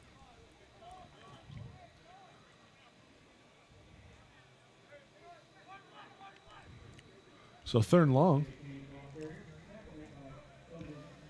Well, Coach, this is familiar territory here at the start of the second half. A team within striking distance of a game that we did earlier in the year, College of the Desert. That one obviously a big number in terms of the points scored in the game combined for both teams, quadruple overtime.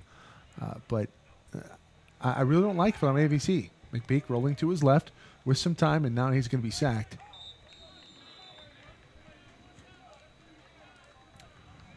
I think that's a heady play there by McPeak. Would have liked to have seen him get rid of the ball instead of take the sack. Yeah.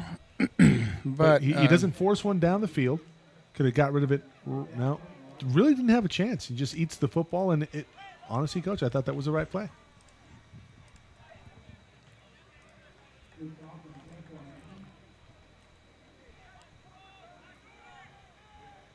So L.A. Pierce should get this with pretty good field position. And Kaufman is going to have to boot this one a mile. Remember, 5 yards on his last punt.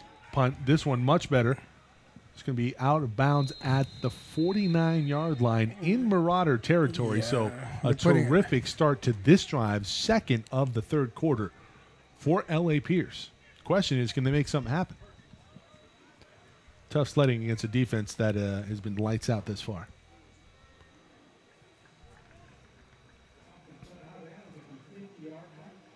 How about this, Coach?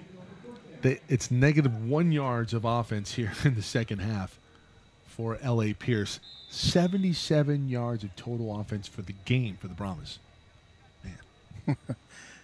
Teron Rush and company just getting it done up front.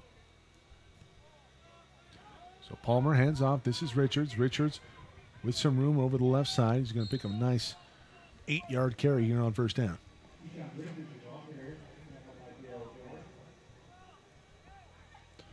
Noah Hopper checks back into the ball game.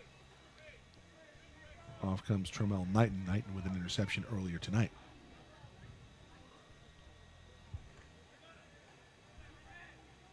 Richards up to 36 yards on the evening on 7 carries.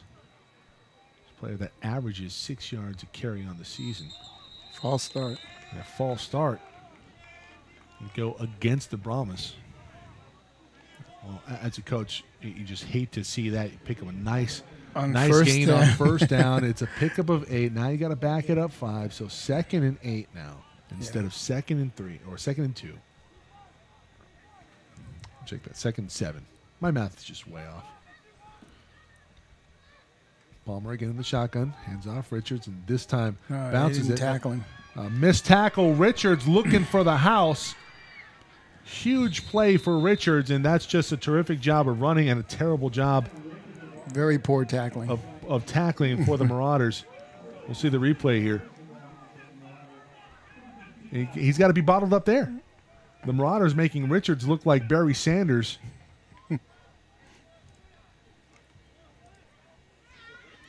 And now it's 1st and 10 from the Marauder 22.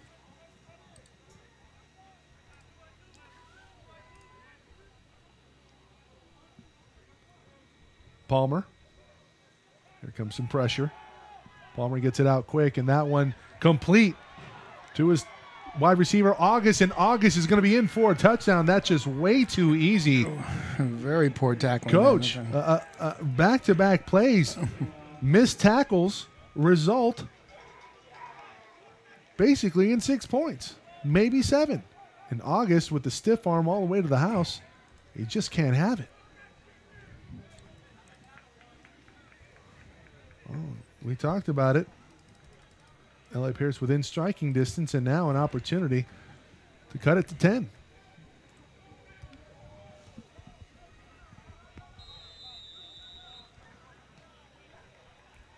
And you have to be very frustrated if you're Coach Jaleka and company, coaching staff knows that this is a big game for the Marauders. You know, this gets them to above 500 on the season. They come in 5-4 against a team that's 4-5, looking to go 500 on the season. Kick is up and good. So 17-7.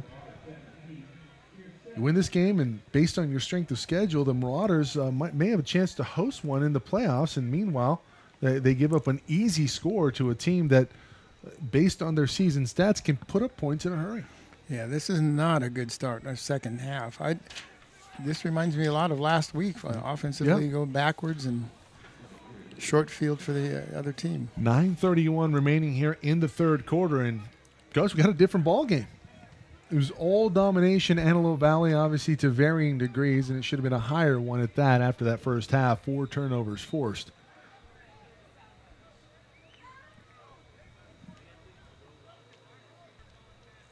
And, Coach, I get the feeling right now that the Marauders aren't necessarily trying to win this game. They're just trying not to lose it. And that is, I feel like that's it.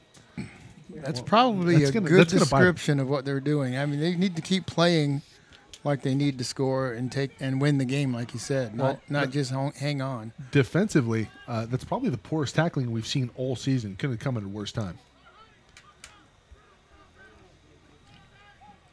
So here's Paris. Paris Jones along the left side, and special teams, again, very good here. Late flag. Coach, let's see if we can catch where the flag came in. I think this is going to go against L.A. Pierce, maybe a late hit or something away from the ball.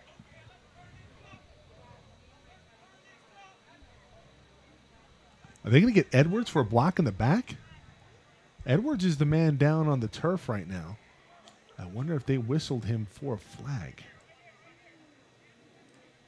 Can't really see it there.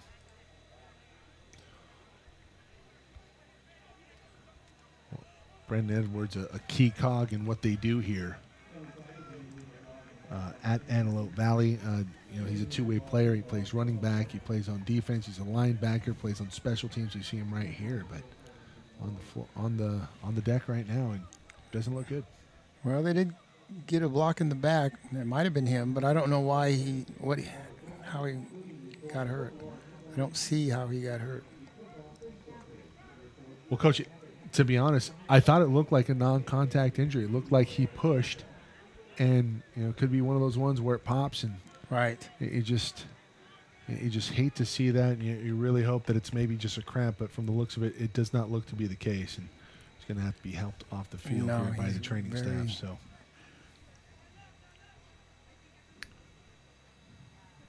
We wish Brandon Edwards as much luck as we can.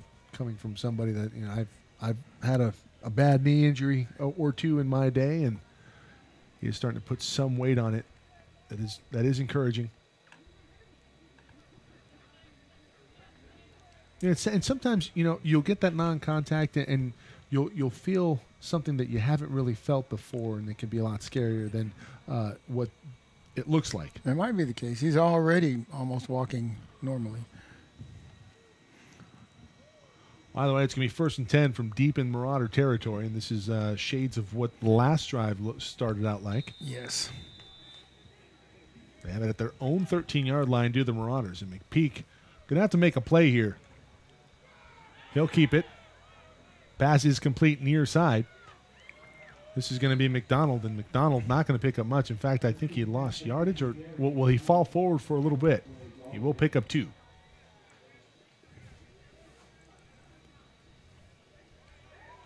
Good job by Darren McDonald. 6'2", good size for a wide receiver. Freshman, 190.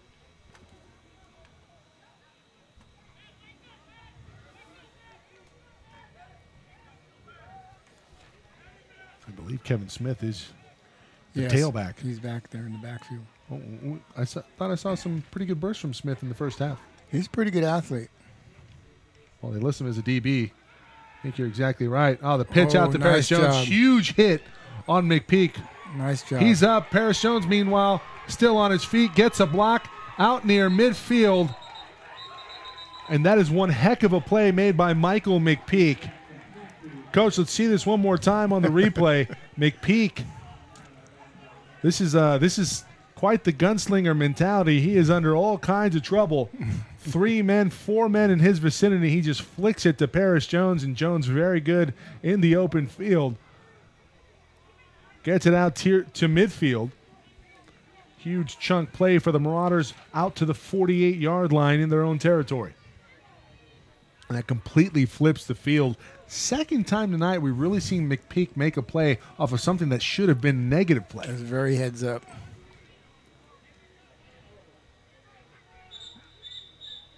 Play clock down to 0. And Coach, did that reset correctly? I have no idea. That seemed pretty quick. They're going to mark off 5 here. I thought that was a very quick clock. I'm not entirely sure what happened there. Well, we're going to have a timeout called. Too late. They already had the penalty. But, yeah, they did call a timeout after the penalty. I wonder if Coach Jaleka is in the ear of his entire line and squad right now saying you need to get down the field on a big play like that. Oftentimes you'll see that after a big play like that, there will be a delay of game on the offense because they're too slow to get to the ball. That was probably the case this time.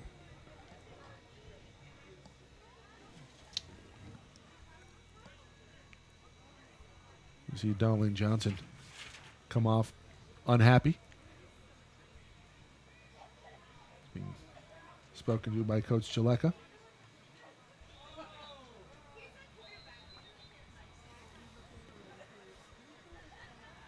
Well, Coach McPeak up to 145 yards after the big play to Paris Jones. Jones, meanwhile, now the second leading receiver, 4 catches for 56 yards. McPeak, 13 of 21, 145 and a touch. This is Smith. Smith, some hard yardage.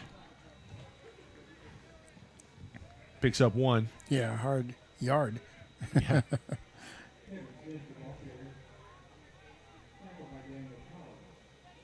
Well, Smith, more of a player that seems to be successful going east and west. Not saying that he's not a good north and south runner, but maybe a little bit more lateral quickness to the edge versus a DJ Payne. He's got pretty good speed.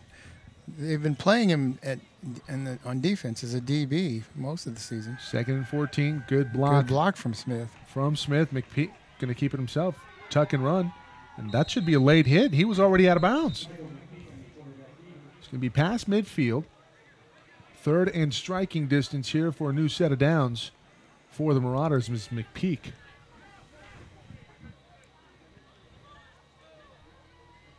From his own 44 down to the 48-yard line. 47, rather. So 7-yard pickup from McPeak. So 3rd and 5 for the Marauders. 6:55 to go in the 3rd. McPeak back to pass, has a man looking for Johnson. Johnson, I don't know if Johnson was supposed to turn out there a little bit quicker. because McPeak tried to throw him open on the boundary. See if we can see that on the replay here, Coach. He turned around, but he didn't break for the sideline. I think McPeak was expecting an out. I think you're right. Well, Johnson just slows down. Yeah. Coach, who's that on? That's on the receiver if he slows down. If he's supposed to break it out, he's supposed to drive hard to the sideline. Kaufman again. Wow. With just another rough punt. Well, he had one earlier in the game for 5 yards. This is going to be similar yardage. This is going to be 0 yards. 0 yards on the punt.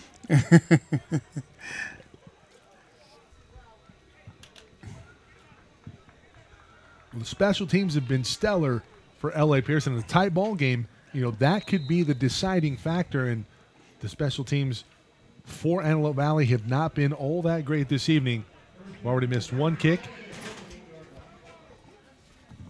A couple of really bad pumps off of the foot of Luke Kaufman. So Palmer off to Richards, and Richards with a big run last time out. Not much doing there.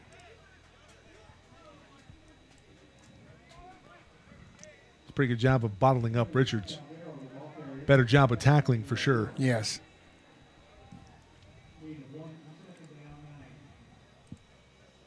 Like Brandon Edwards. Or check that, Tyron Barnes. Tyron Barnes forced the turnover on downs earlier. 2nd and 9. Good pursuit from the backside. Palmer going to take off and run. He's going to be brought down. That is just a great job by the linebacker, Robert Robinson, from the backside. Just terrific pursuit, Coach. Yeah, he kept after him. That is pretty good closing speed. As Robinson keeps churning.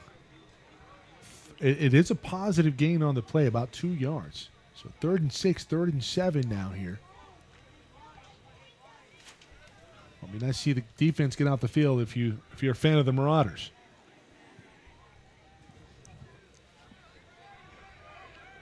Pierce is just getting to the line, and the play clock's at 2. And they alertly call a timeout. Yeah. Because that would have been disastrous. Would have set up 3rd and long. Timeout. 5:21 to go here in the 3rd quarter. L.A. Pierce, 3rd and 6 when we come back. SoCalCollegeSports.com's coverage, ABC Marauder football.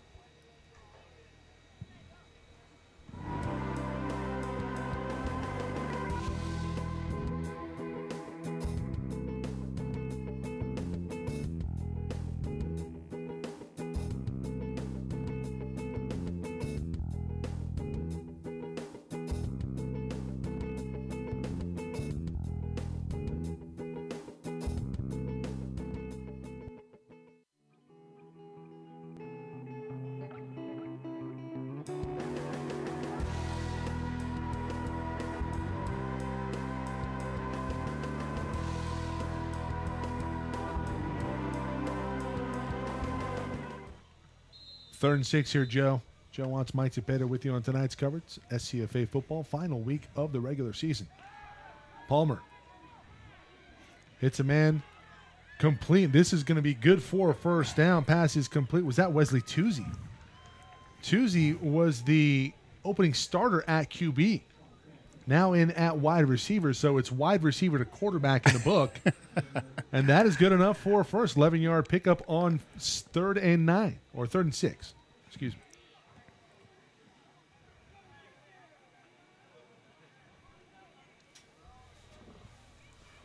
Under 5 to go here, 3rd quarter.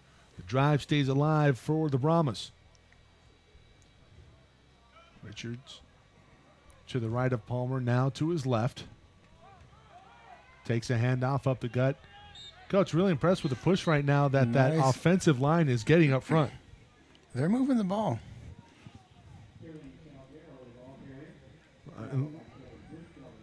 Look at this push off the line. I mean, bringing a guard, Richards.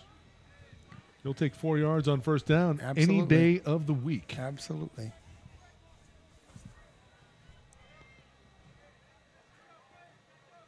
Trips up top. Palmer looking that way. Has a man out of the formation. Pass is caught. First down. Joseph Branch. His second catch of the ball game, and it will move the chains up to the 27-yard line. And Coach, I'll tell you what, we said earlier, shades of the College at the Desert game. Hate to be the bearer of bad news or the ghost of SCFA past. Palmer fakes one way. Robinson has it. Pass is nearly picked off. Is that picked off? Is it out? He caught it. That is an interception. Was that Teron Rush? It was. Is that Teron Rush? It was. Unbelievable. Coach, let's see this one more time. We'll get Rush on the replay here. How about those hands for the big man? Rush has it to the ground. Put that man in a goal line package. Doing his best Warren Sapp imitation. 5th turnover of the ball game forced by this Marauder defense, and they get it back at their own 26. McPeak hands off. No, he'll keep it himself, and he's going nowhere. He needs to throw that away. Ball was down. Well, check that. They're going to say that the ball was out. Oh, jeez.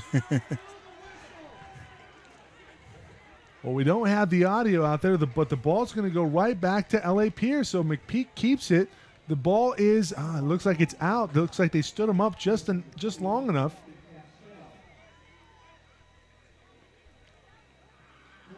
Well, Coach, if he needs to throw the ball away.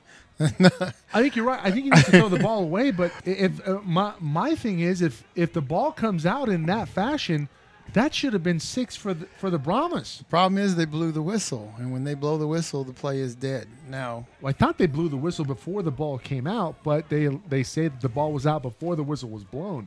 But why would you blow the whistle? It's not like the ball hit the ground or anybody had possession and then hit the ground.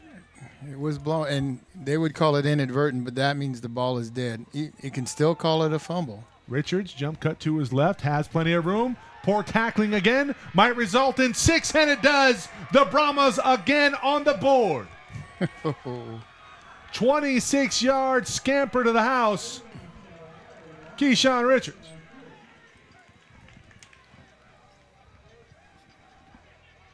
Keyshawn with some blockers, missed tackle right there, and Robinson unable to catch up. Richards with some pretty good breakaway speed there.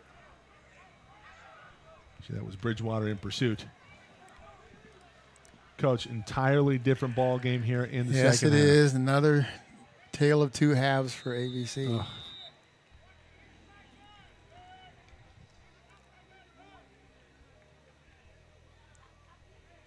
Well, it looked like after the Teron Rush interception that the leaky boat had been sealed up. But McPeak doesn't read it well, doesn't get rid of the football, coughs it up, goes right back to L.A. Pierce and the Brahmas after the 26-yard run from Keyshawn Richards. Now within 3. Antelope Valley, L.A. Pierce here on SoCalCollegeSports.com. Final week of the regular season. We got a good one here in the second half. Back in a moment.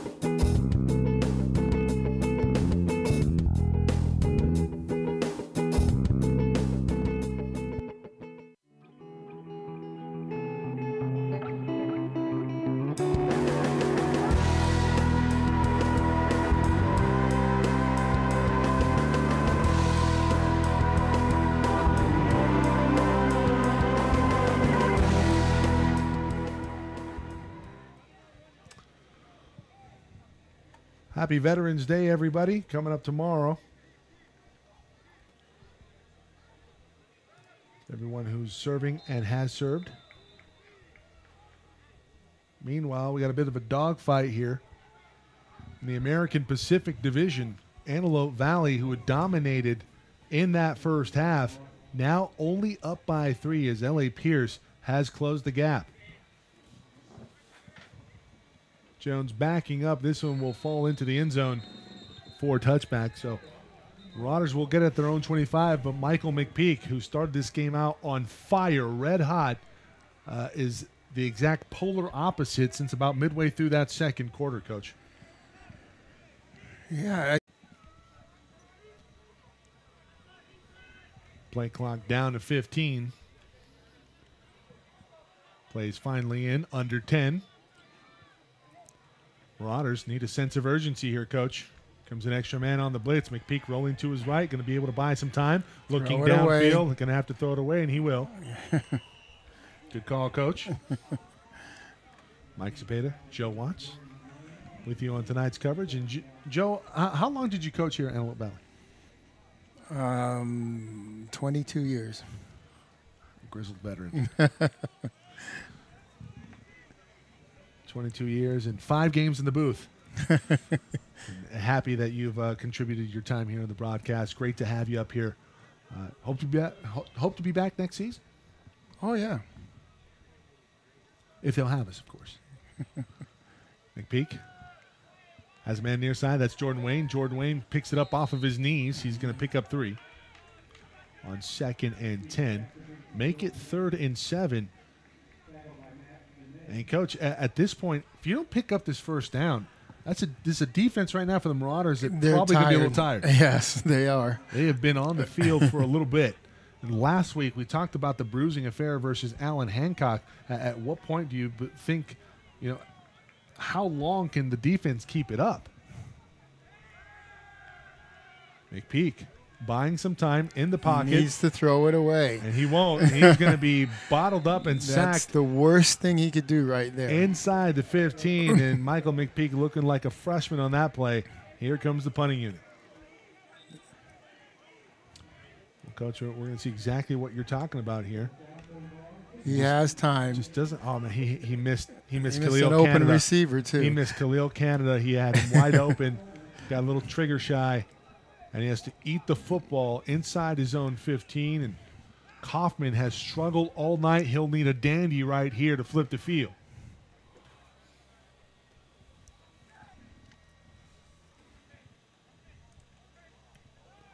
This one much better from Kaufman.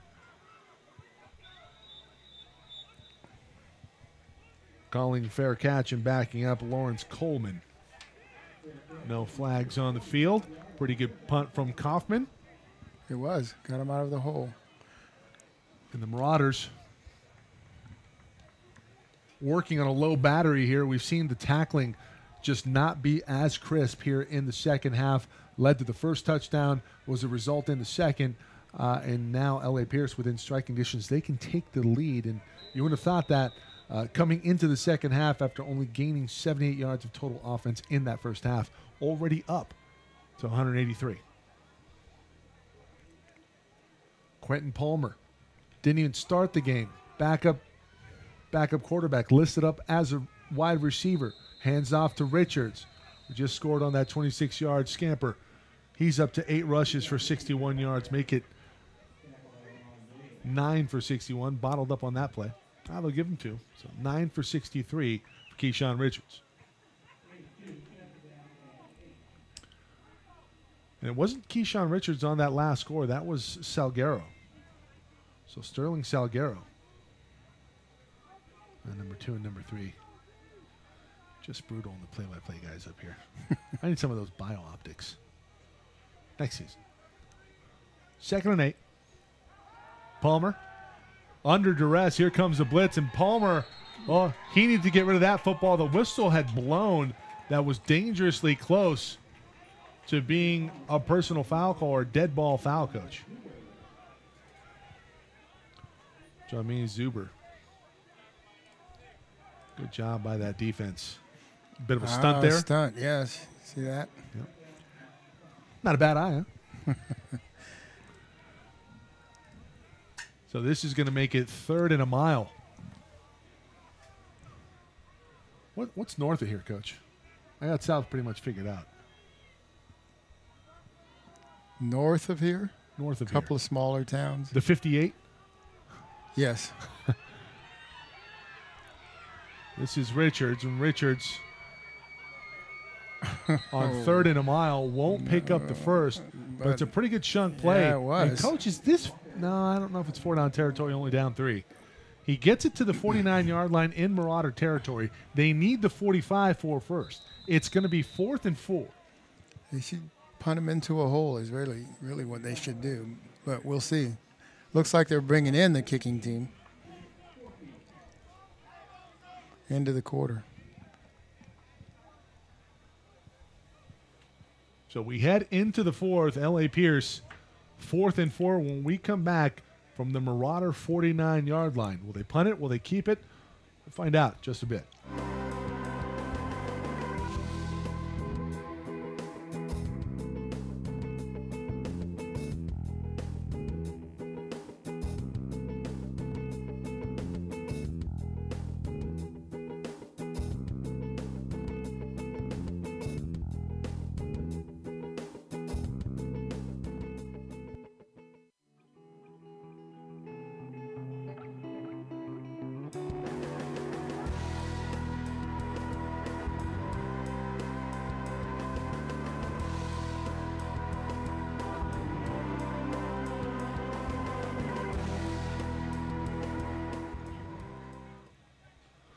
Punting unit on.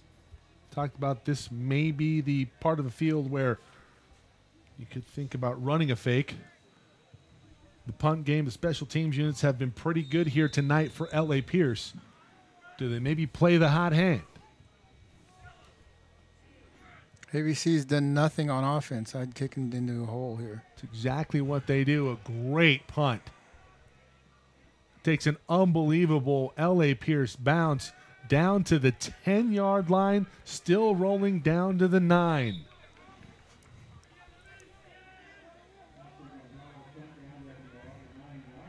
And the special teams unit continues to shine here.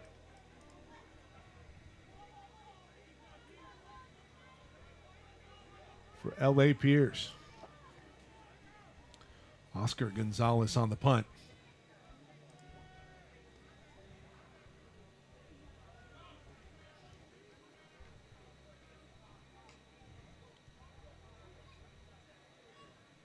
Michael McPeak, the freshman, going to have to grow up really quick right now, Joe. It would help. Jones in the slot.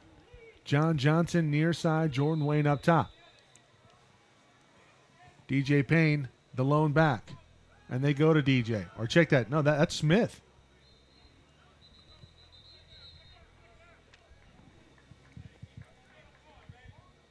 Well, Smith and Payne, two hulking frames. They stand very similar. Smith that time takes it up ahead for 5 yards. And, Coach, we talked about DJ Payne not being 100% or not looking 100%. We have not seen him here in the second half. I wonder I've noticed he's off that. with an injury. I've noticed that. He has not played. Right. First series, we saw him run very slowly. He's been out since. Smith, again, he's bottled up by his shoelaces. Yeah, he slipped. So 3rd and 5 now.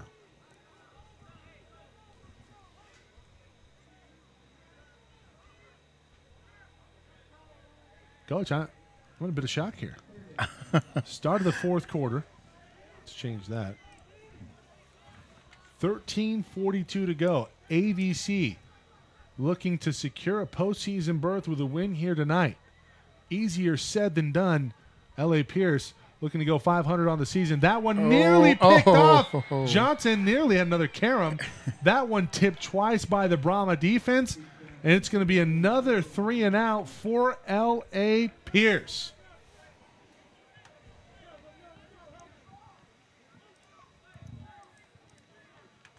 That not a good decision there from McPeak. I don't know why he threw this ball. There are 4 Brahmas in the vicinity. Yeah, there's nothing but white shirts in there. Don't exactly know what he's looking at. Maybe he thought he was playing for L.A. Pierce at some point tonight. Coach, we talked about it after that hit, after the late foul from L.A. Pierce. McPeak has not looked to be the same. Started off red hot. Uh-oh. Bad snap. This one fell. This might be a safety. Is it a touchdown or a safety? It's on the deck. Who falls on top of it? The Marauders fall on top of it. It's a safety. It's 2 points for L.A. Pierce. They're within one, and they're going to get the ball right now. The wheels have come off here in the fourth for the Marauders.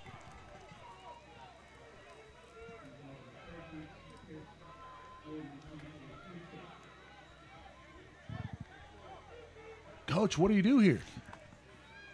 I don't know. I don't understand why they come out in the second half and. Coach, you said they needed to go in at halftime and to regroup. Yes, I don't. They degrouped at half. And now they have to kick it away from their own. Is it their own 20? The 20. Oh, jeez.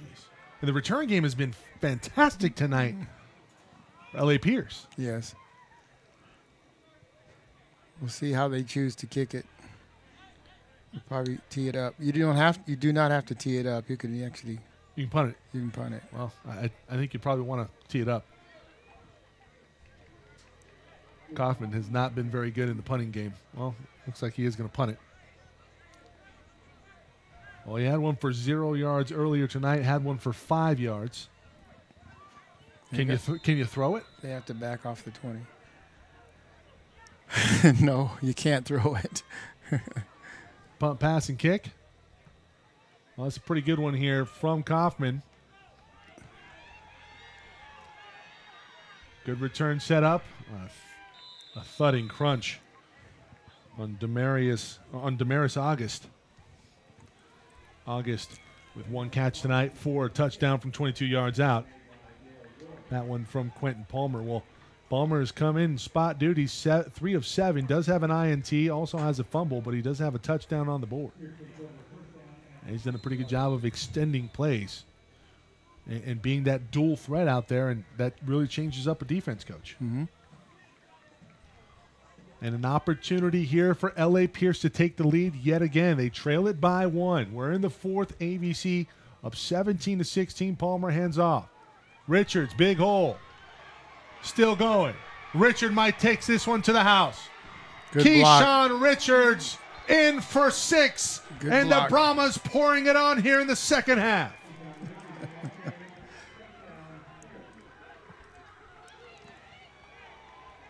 The defense has just had it.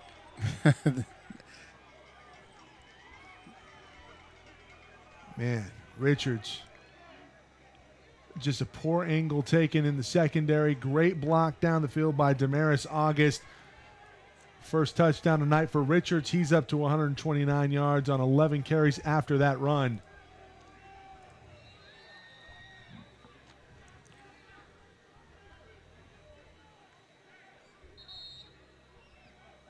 Well, Coach, don't you have to go for 2? Field goal doesn't do you any good. They actually should be going for 2. Now, is there a book? There's a card. Is it like the same card that you take to the blackjack table that tells you to hit on 12 when there's a card there's a 2 showing? That says, and it's got everything listed. When the score, when you're up by this or down by this, it tells you. 22 unanswered here in the second half, and L.A. Pierce with a lead. Looking to add to it. 2-point conversion attempt when we come back from the Brahmas. SoCalCollegeSports.com, SCFA football final week of the regular season.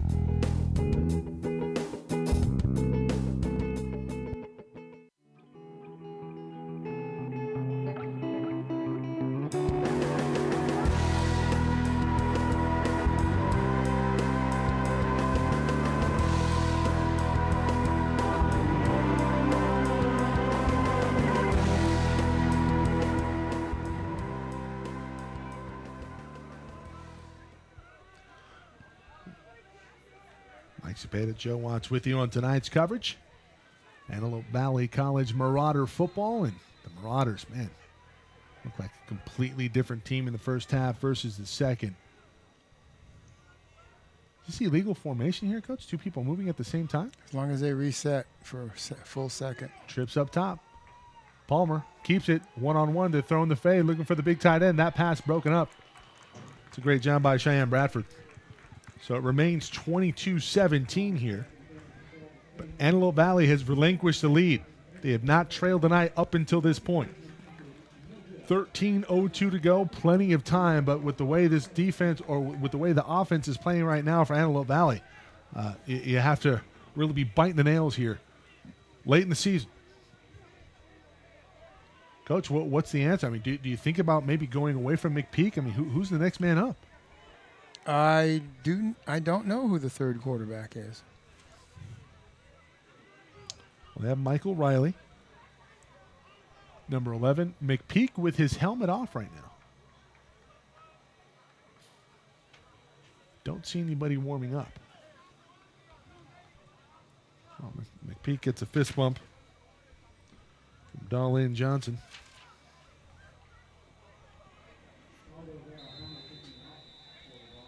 Helmet back on for McPeak. He's going to have to regroup here in a hurry.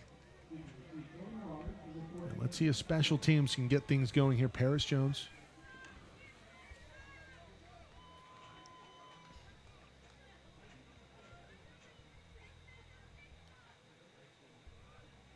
Pierce kicks it away. Good high kick. Jones bobbles it at his own goal line at the 5. He is met inside the 10-yard line. They'll give him forward progress to the 9, and not the first time this season that we've seen Jones a little shaky receiving the kick on special teams. Exactly what you didn't want if you were the Marauders. And again, AVC going to start in a deep hole.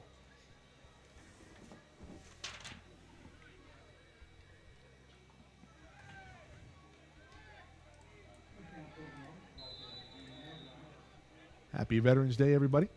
SoCalCollegeSports.com. All of our veterans, my sister, my brother-in-law, Jessica and James Garcia. Veterans as well. McPeak, far side. Jordan Wayne drops it. They're not doing anything right now. Jordan Wayne, usually very sure-handed. Yes.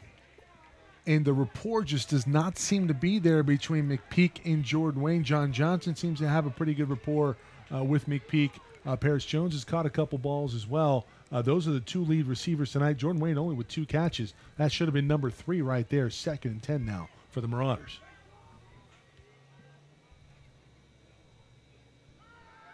McPeak to Jones. Jones with some room in front of him, and he's tripped up. And he had a lot of green in front of him. If he can break that tackle, he's going to pick up 8. 3rd and 2 now, and the Marauders need this. This is the biggest third down of the game. It is so far, yes. I agree. They need to get the defensive blow in a big way here. ABC trails it by 5. 22-17, 12-22 remaining in the 4th.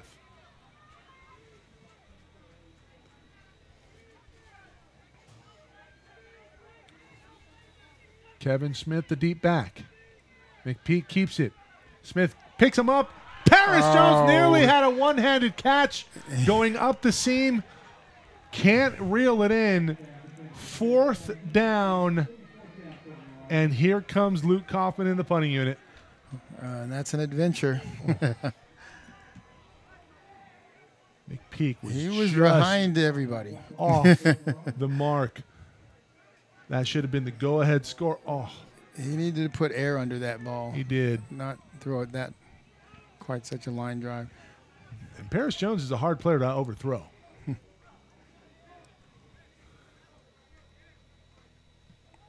Good punt. Maybe the punt of the season for Luke Kaufman. No fair catch called. Decent return here from Lawrence Coleman. But terrific field position to start off this drive and inflate the lead for the Brahmas at the Marauder 45.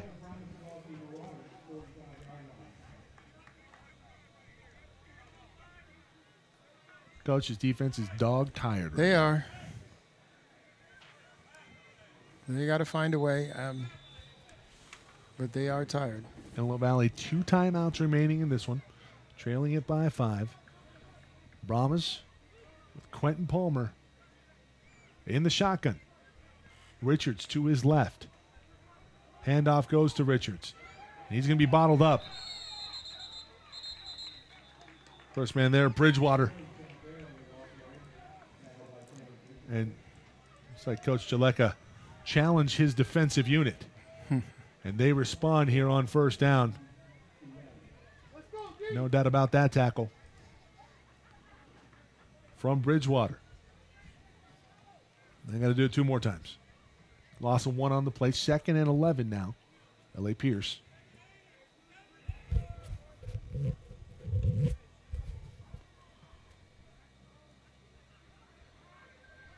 Coach, are they showing blitz?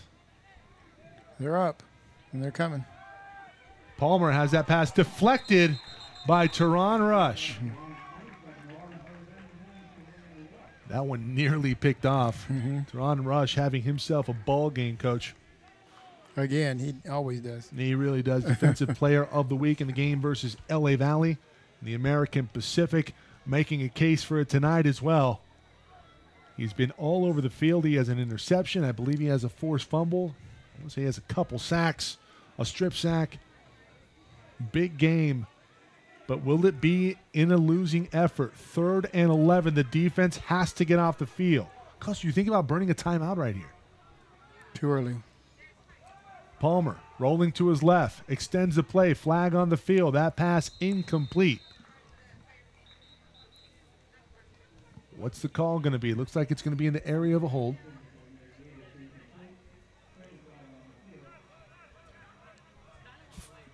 False start or illegal formation. Penalty will be declined. So here comes the punting unit for the Brahmas. Mission accomplished here for the Marauders. 10:28 to go. Spread the word. Watch this game. You got some friends and family would be interested in the result. SoCalCollegeSports.com. Triple header tonight. Go to our YouTube channel, SoCal College Sports 1. It's the Brahmas and the Marauders. Final week of the regular season in the SCFA.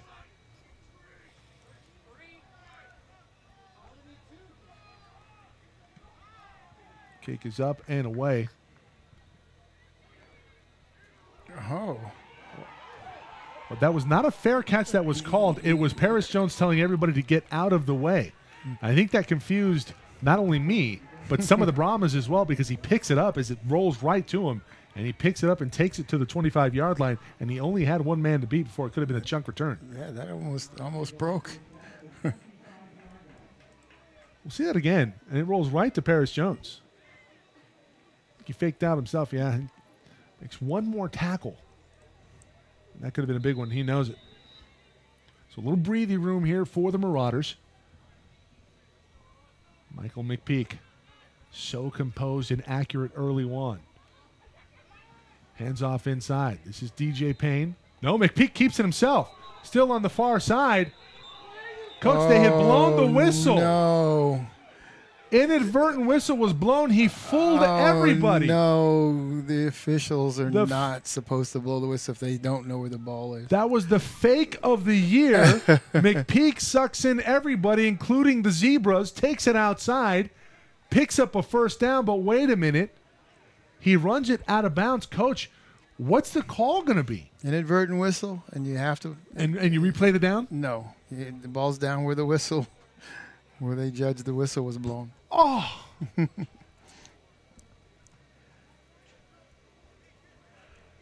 Wow. Coach, what do you do as a coaching staff? What do you do? Besides tear your hair out.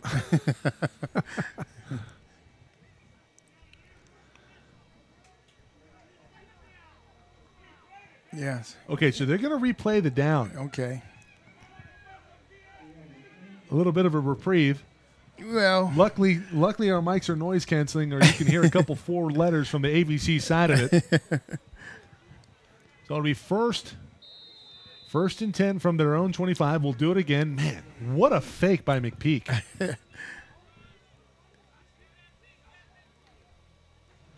McPeak, another good fake this he time, overthrew it. Looking for Johnson, and I think he was thinking out and up.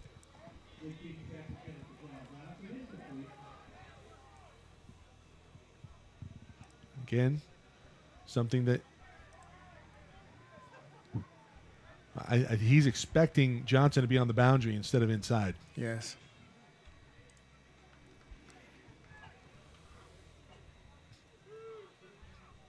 I believe this is the first start of the season for Michael McPeak, if memory serves. Certainly on our coverage here on SoCalCollegeSports.com, 5th game of the year.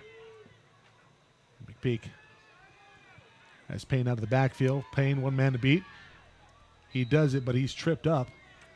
He's going to fall forward for 2 yards. 3rd and 8 now for the Marauders. And right now, this drive, a question of what might have been had McPeak been awarded a first down, or had the referees not blown the whistle. Exactly. On a first down run.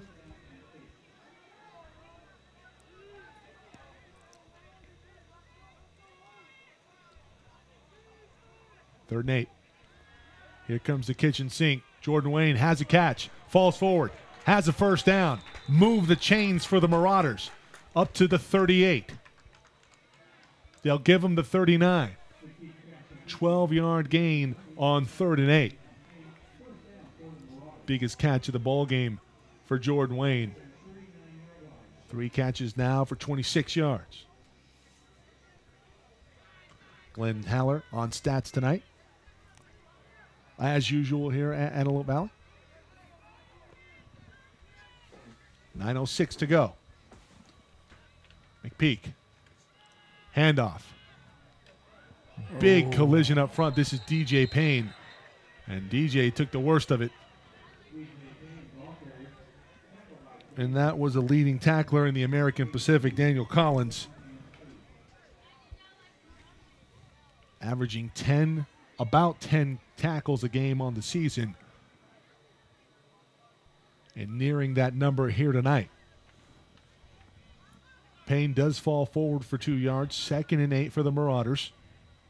Trailing by 5 in the 4th. McPeak has gained some momentum, and there goes that, as he is sacked for a loss of 4.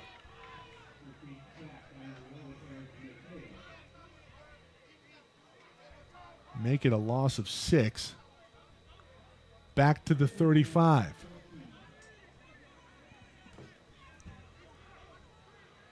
Well, the Marauders have done a pretty good job of picking up the blitz tonight. Most of the time, I don't even know if that was a blitz. I don't know if it was either. Just some good I think twisting that was just action 4 pass rushers, up front. Yeah. And you could probably expect no blitz here. McPeak has a man down the field. That one tapped. Again. McPeak was late. Intended for Khalil Canada. And on comes the punting unit.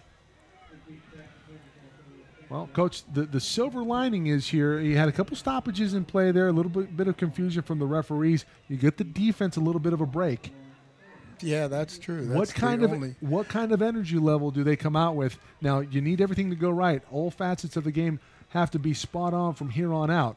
And Kaufman needs a good punt right here. That's the first thing. They need a good punt. 7:42 to go. It's a low snap. Kaufman handles it well. It's a beauty. Directed to the boundary. And not much doing there for Coleman.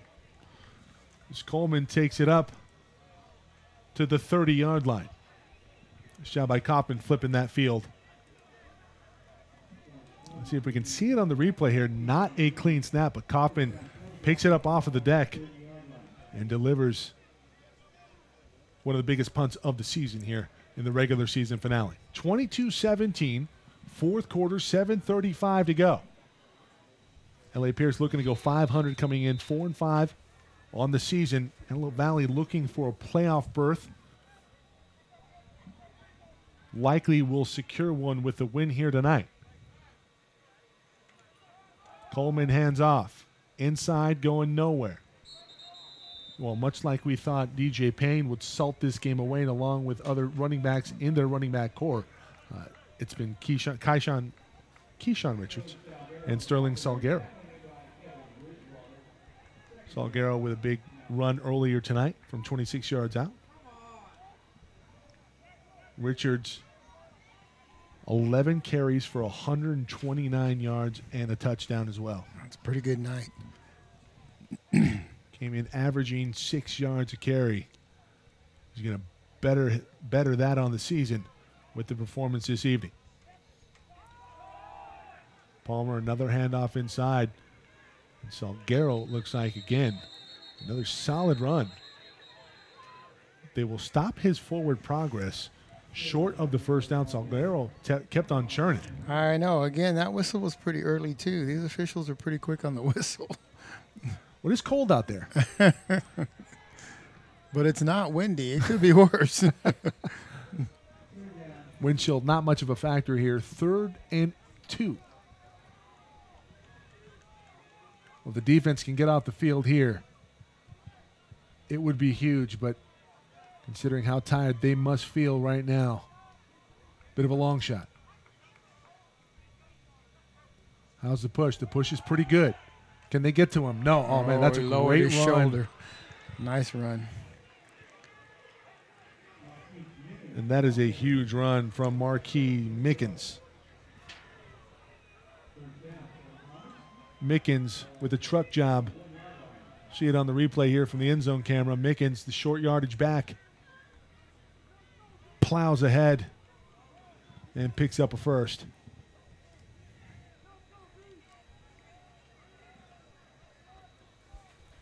Now we'll kill some more clock here with a new set of downs. The clock is working against ABC right now. ABC still with 2 timeouts. Got to keep those in your back pocket should this stay a one-possession ball game. Mickens again over left tackle. Oh, another good run. Another couple missed tackles for the Marauders. And that has been the Achilles heel here in the second half for ABC. 5-yard, 6-yard carry, 2nd and 4 now for L.A. Pierce.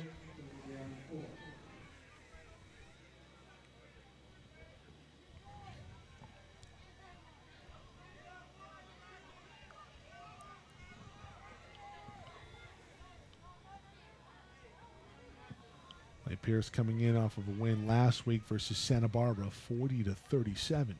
Before that, it was Allen Hancock going down to them at home, 44-34. That was a defense. Salguero now on the carry. He still finished forward. Unbelievable. Late flag on the field. Coach, I want to say this can be either a horse collar or a face mask. The flag comes in at the end. Very late, and I think this is going to, I'm pretty sure this is going to go against ABC. Oh, no, I think this is going to go against L.A. Pierce. Yeah. Wow. Late hit on Pierce. Well, sometimes when you see that late action on a tackle, oftentimes that'll go against the defense, but as we saw in the extra shot there, that extra shot comes in from a Brahma player and back it up 15 now. Ball all the way back at the 35-yard line. They need the 49 in Marauder territory. So 2nd and 16. What a huge break for the Marauders.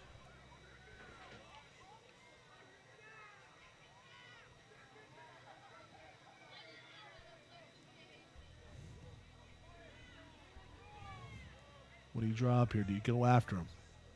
Sell out for the run. Ball's on the deck. Ooh, Robert Robinson in the area. Now they have to punt.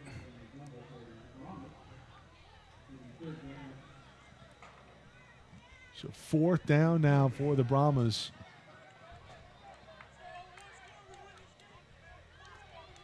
Well, L.A. Pierce missing out on some opportunities themselves. And now Antelope Valley looking to swing the momentum. It's 22 unanswered here in the second half for the Brahmas. They lead it by 5 in the 4th. 3:37 and counting, 2 timeouts remaining for ABC. Low snap of Low snap on the deck. A great punt. Jones comes up, receives it.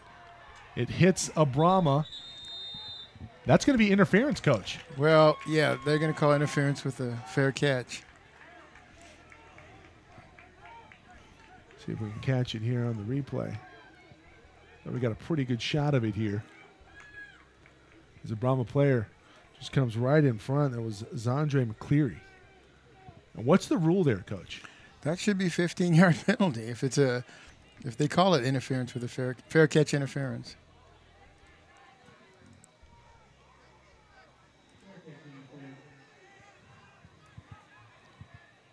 think they are. Yeah, 15 yard. So 15 yards will set up the Marauders in terrific field position. 45-yard line of L.A. Pierce. And down the stretch we come. 3:24 to go. The Marauders trailing by 5, looking for a go-ahead score.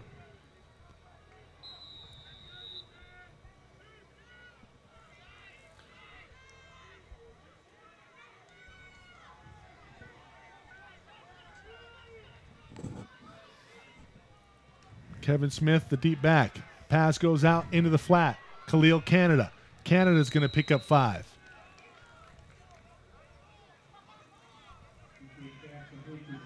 It's a good job by McPeak getting the ball out with some fluidity. There was a stretch there, Joe, where I thought McPeak looked very mechanical, didn't look very fluid. And that now he seems to be getting his legs under him, a little bit more set in the pocket. Hopefully he is, because they need him to come through right now. This drive, actually. The composure so good early on. The accuracy so good early on. Falling off a bit here as the game is worn on. That pass is low. Great catch from Jordan Wayne. Let's see that one more time. Jordan Wayne. Nice and pickup. He made that look easy. That was a good catch. He really did. When we talk about how sure-handed he is, and look at that. He goes down to get it, and he moves the chains. Stop the clock momentarily. Ball up ahead to the 34-yard line. 33 of L.A. Pierce. McPeak. Hands off inside. No, he'll keep it himself. Up the gut. Big hit. Ouch. And that's a spear job that's going to result in 15 going the other way. The Marauders are going to be in business here, and let's hope McPeak is okay. Borderline dirty there, Coach. Yes, it was. We'll see the replay on it. McPeak keeps it. Oof. That's just launching into essentially a defensive player. Now, Coach, what's the argument from the other side? There isn't.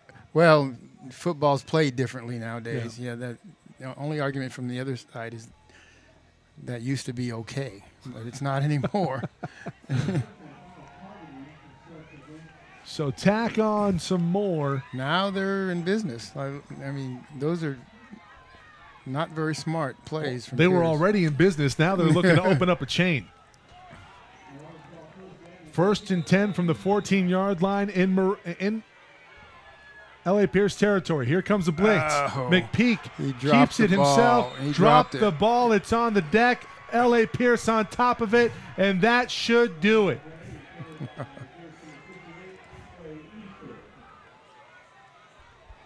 Well, they dial it up at the right time here, Coach. Oh.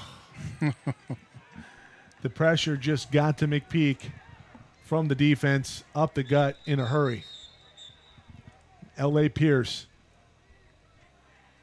is going to likely move, barring a miracle, here to 5-5 on the season. Well, 2:04 remaining, still 2 timeouts at the disposal for Coach Jaleka. Yeah, if the defense can hold them, they should get the ball back.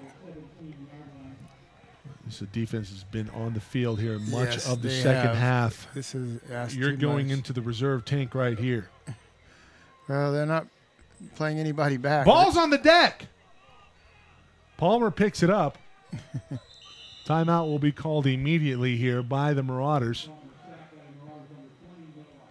That play loses a couple. L.A. Pierce doesn't have it quite yet. The Marauders, should they hold here, should get the ball back with under a minute to go and needing a touchdown for the win. Well, the good news for us is here, Joe, we're probably not going to see overtime. Oh, no. That's not going to happen.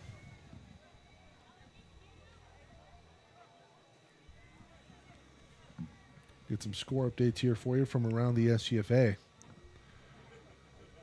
Last week of the regular season, Canyons moves to 4-1 in conference, 44-21 over Bakersfield. Ventura has widened the gap, 44-20. Cerritos came in very game. They only trailed by, I believe, 3 points at the half. Ventura's pitched a shutout as they enter the fourth quarter. 2nd and 11. And off comes near side. Barnes on the tackle. This will pick up 3. Make it 4. It'll be 3rd and a short 7 after this timeout. Battle in the American Conference. San Diego Mesa on top of Southwestern, 14-13. That is at Mesa. That is for the conference championship. Moore Park, 21-16 at the end of 3. Versus Santa Monica. Santa Barbara over LA Valley. That's a final 14-0. How about LA Valley? So good a year ago. Really just fell apart down the stretch here in 2017. Palomar, 2 minutes to go in that one. Up on Grossmont by 3. Canyons, as we said, 44-21. Well, they listed it as a final. Now there's still some time on, but that one in the bag most likely for the Cougars. They will likely host a bowl game. Mount Sac in the 3rd quarter, 24-14 over Riverside. Ooh. Riverside looking to go undefeated in the regular season, and the Mounties saying, And that's going to throw a wrench into things here in the SCFA. And that might mean that Saddleback might be on the outside looking in. Saddleback finishes the season 8-2 on the season with a win over Orange Coast today, 52-27. The only 2 games that they lost on the season were to Fullerton and Ventura. Ventura, a very good team this year. But Mount Sac with a win over Riverside and also a win over Ventura. Ooh, Palmer. They didn't snap it. Doesn't snap it, allows the Marauders to get past. They got him to jump. And I think, did they get him to jump or is it false start? It's a false start. Back him up 5. Yeah. So the hard count works against L.A. Pierce.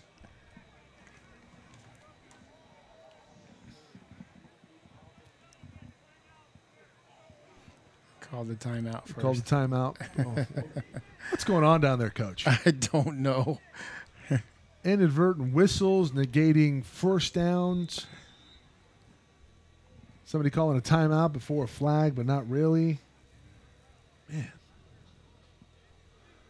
Long Beach a big winner over El Camino right now, 48-24. They're headed to the 4th.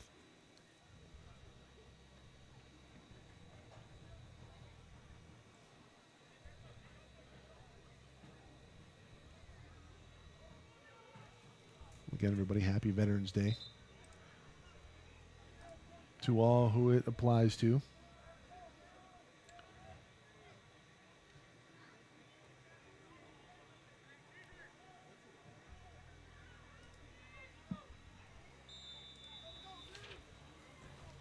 Third and 6.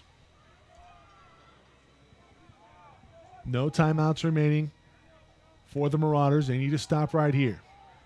This is Richards. Richards will be stopped for a minimal gain.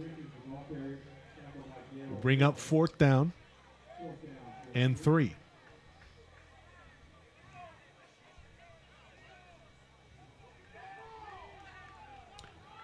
Make it 4th and 4.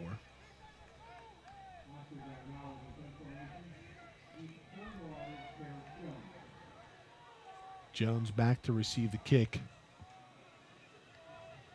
Coach, the punting game's been very good tonight for L.A. Pierce. Yes, it has been. You need a good one now. Big moment. Do they respond? Oh, contact with the punter. This is going to be a first down. Jones can just eat the football because it's not going to matter. Yeah. And, Coach, that's a season. Probably is.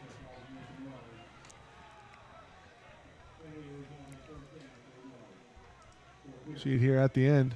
Oh. Well, they tried to sell out for the block. Does not get there.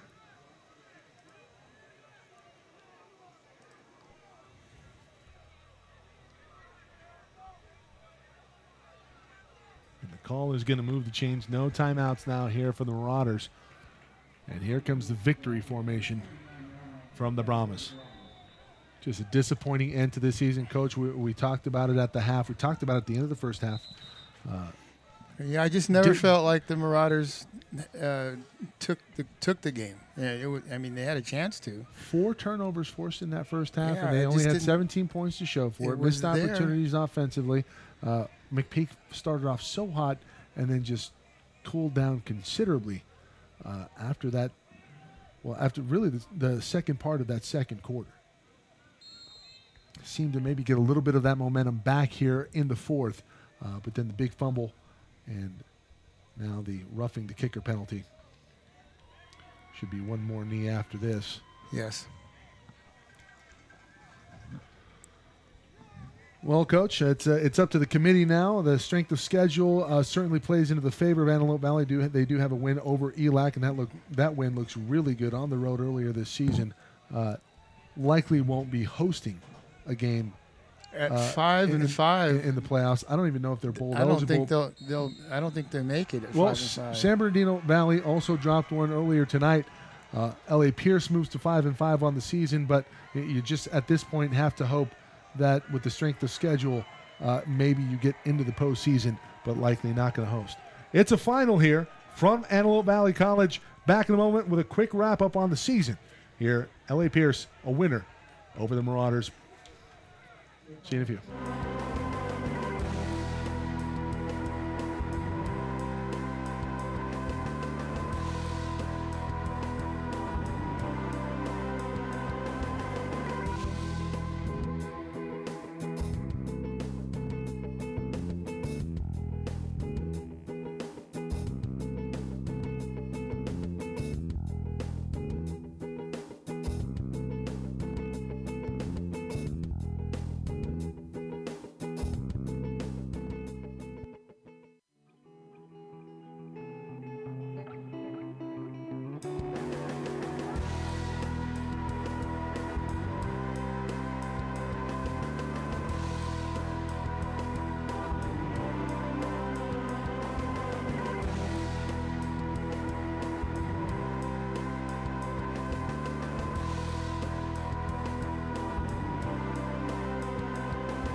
It's a wrap here in the regular season finale, 22-17, 22 unanswered from the Brahmas, and the Marauders go down here at home in the final game of 2017. Joe, first off, I just want to say special thanks to you and coming on throughout the entirety of the season and providing your insights throughout the season, and just really couldn't have done this without you. Glenn Haller, shout out to the SID here at Antelope Valley, has provided us with stats. Provided us with stats.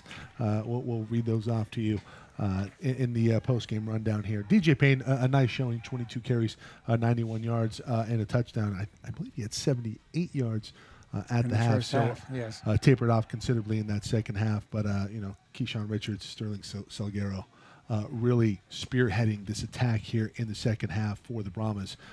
11 carries and 129 yards for Richards and the touch. And then Salguero, 13 carries for 67 yards and a touchdown as well. And, McPeak was pretty good early on, but we talked about how he tapered off as well down the stretch. And really, as a unit, the team just got tired. Defensively, they only allowed 78 yards offensively for LA Pierce in that first half, but it really came off the rails in the second. For the second week in a row, it looked like the mirror image of the game that we saw last week. They came out in the second half. The offense all of a sudden could not do anything right. In the first half they were competent, in the second half completely incompetent, and that meant the defense had to spend a lot more time out on the field. And eventually you just can't do it. It wears you out.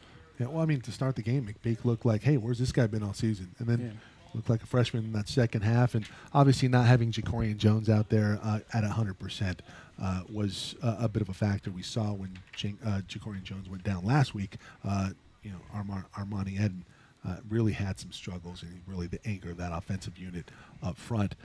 Shout out to the defense. Teron Rush, what can you say? The kid's an absolute stud. Again, showing very, very well with an interception tonight, so he gets into the INT game. I believe he had a sack, strip sack as well. Just doing it all around, and obviously a player that you have to be excited about at the next level. He was the most consistent player I think they had on defense the entire season. So, absolutely. Well, special thanks again to Tom Gang, athletic director here at Antelope Vallley, Perry Jaleka, and the entire coaching staff for Antelope Vallley. And again, Joe, thank you to you, and a happy Veterans Day to everybody, to all that apply. And thank you for watching today here on SoCal College Sports and throughout the season. Hope to be back next year. Playoff coverage will commence next week. We also have coverage of the Water Polo Championships from Cuesta College as well. For Joe Watts, I am Mike Cepeda signing off. Thanks again, everybody, for watching. We'll see you next time.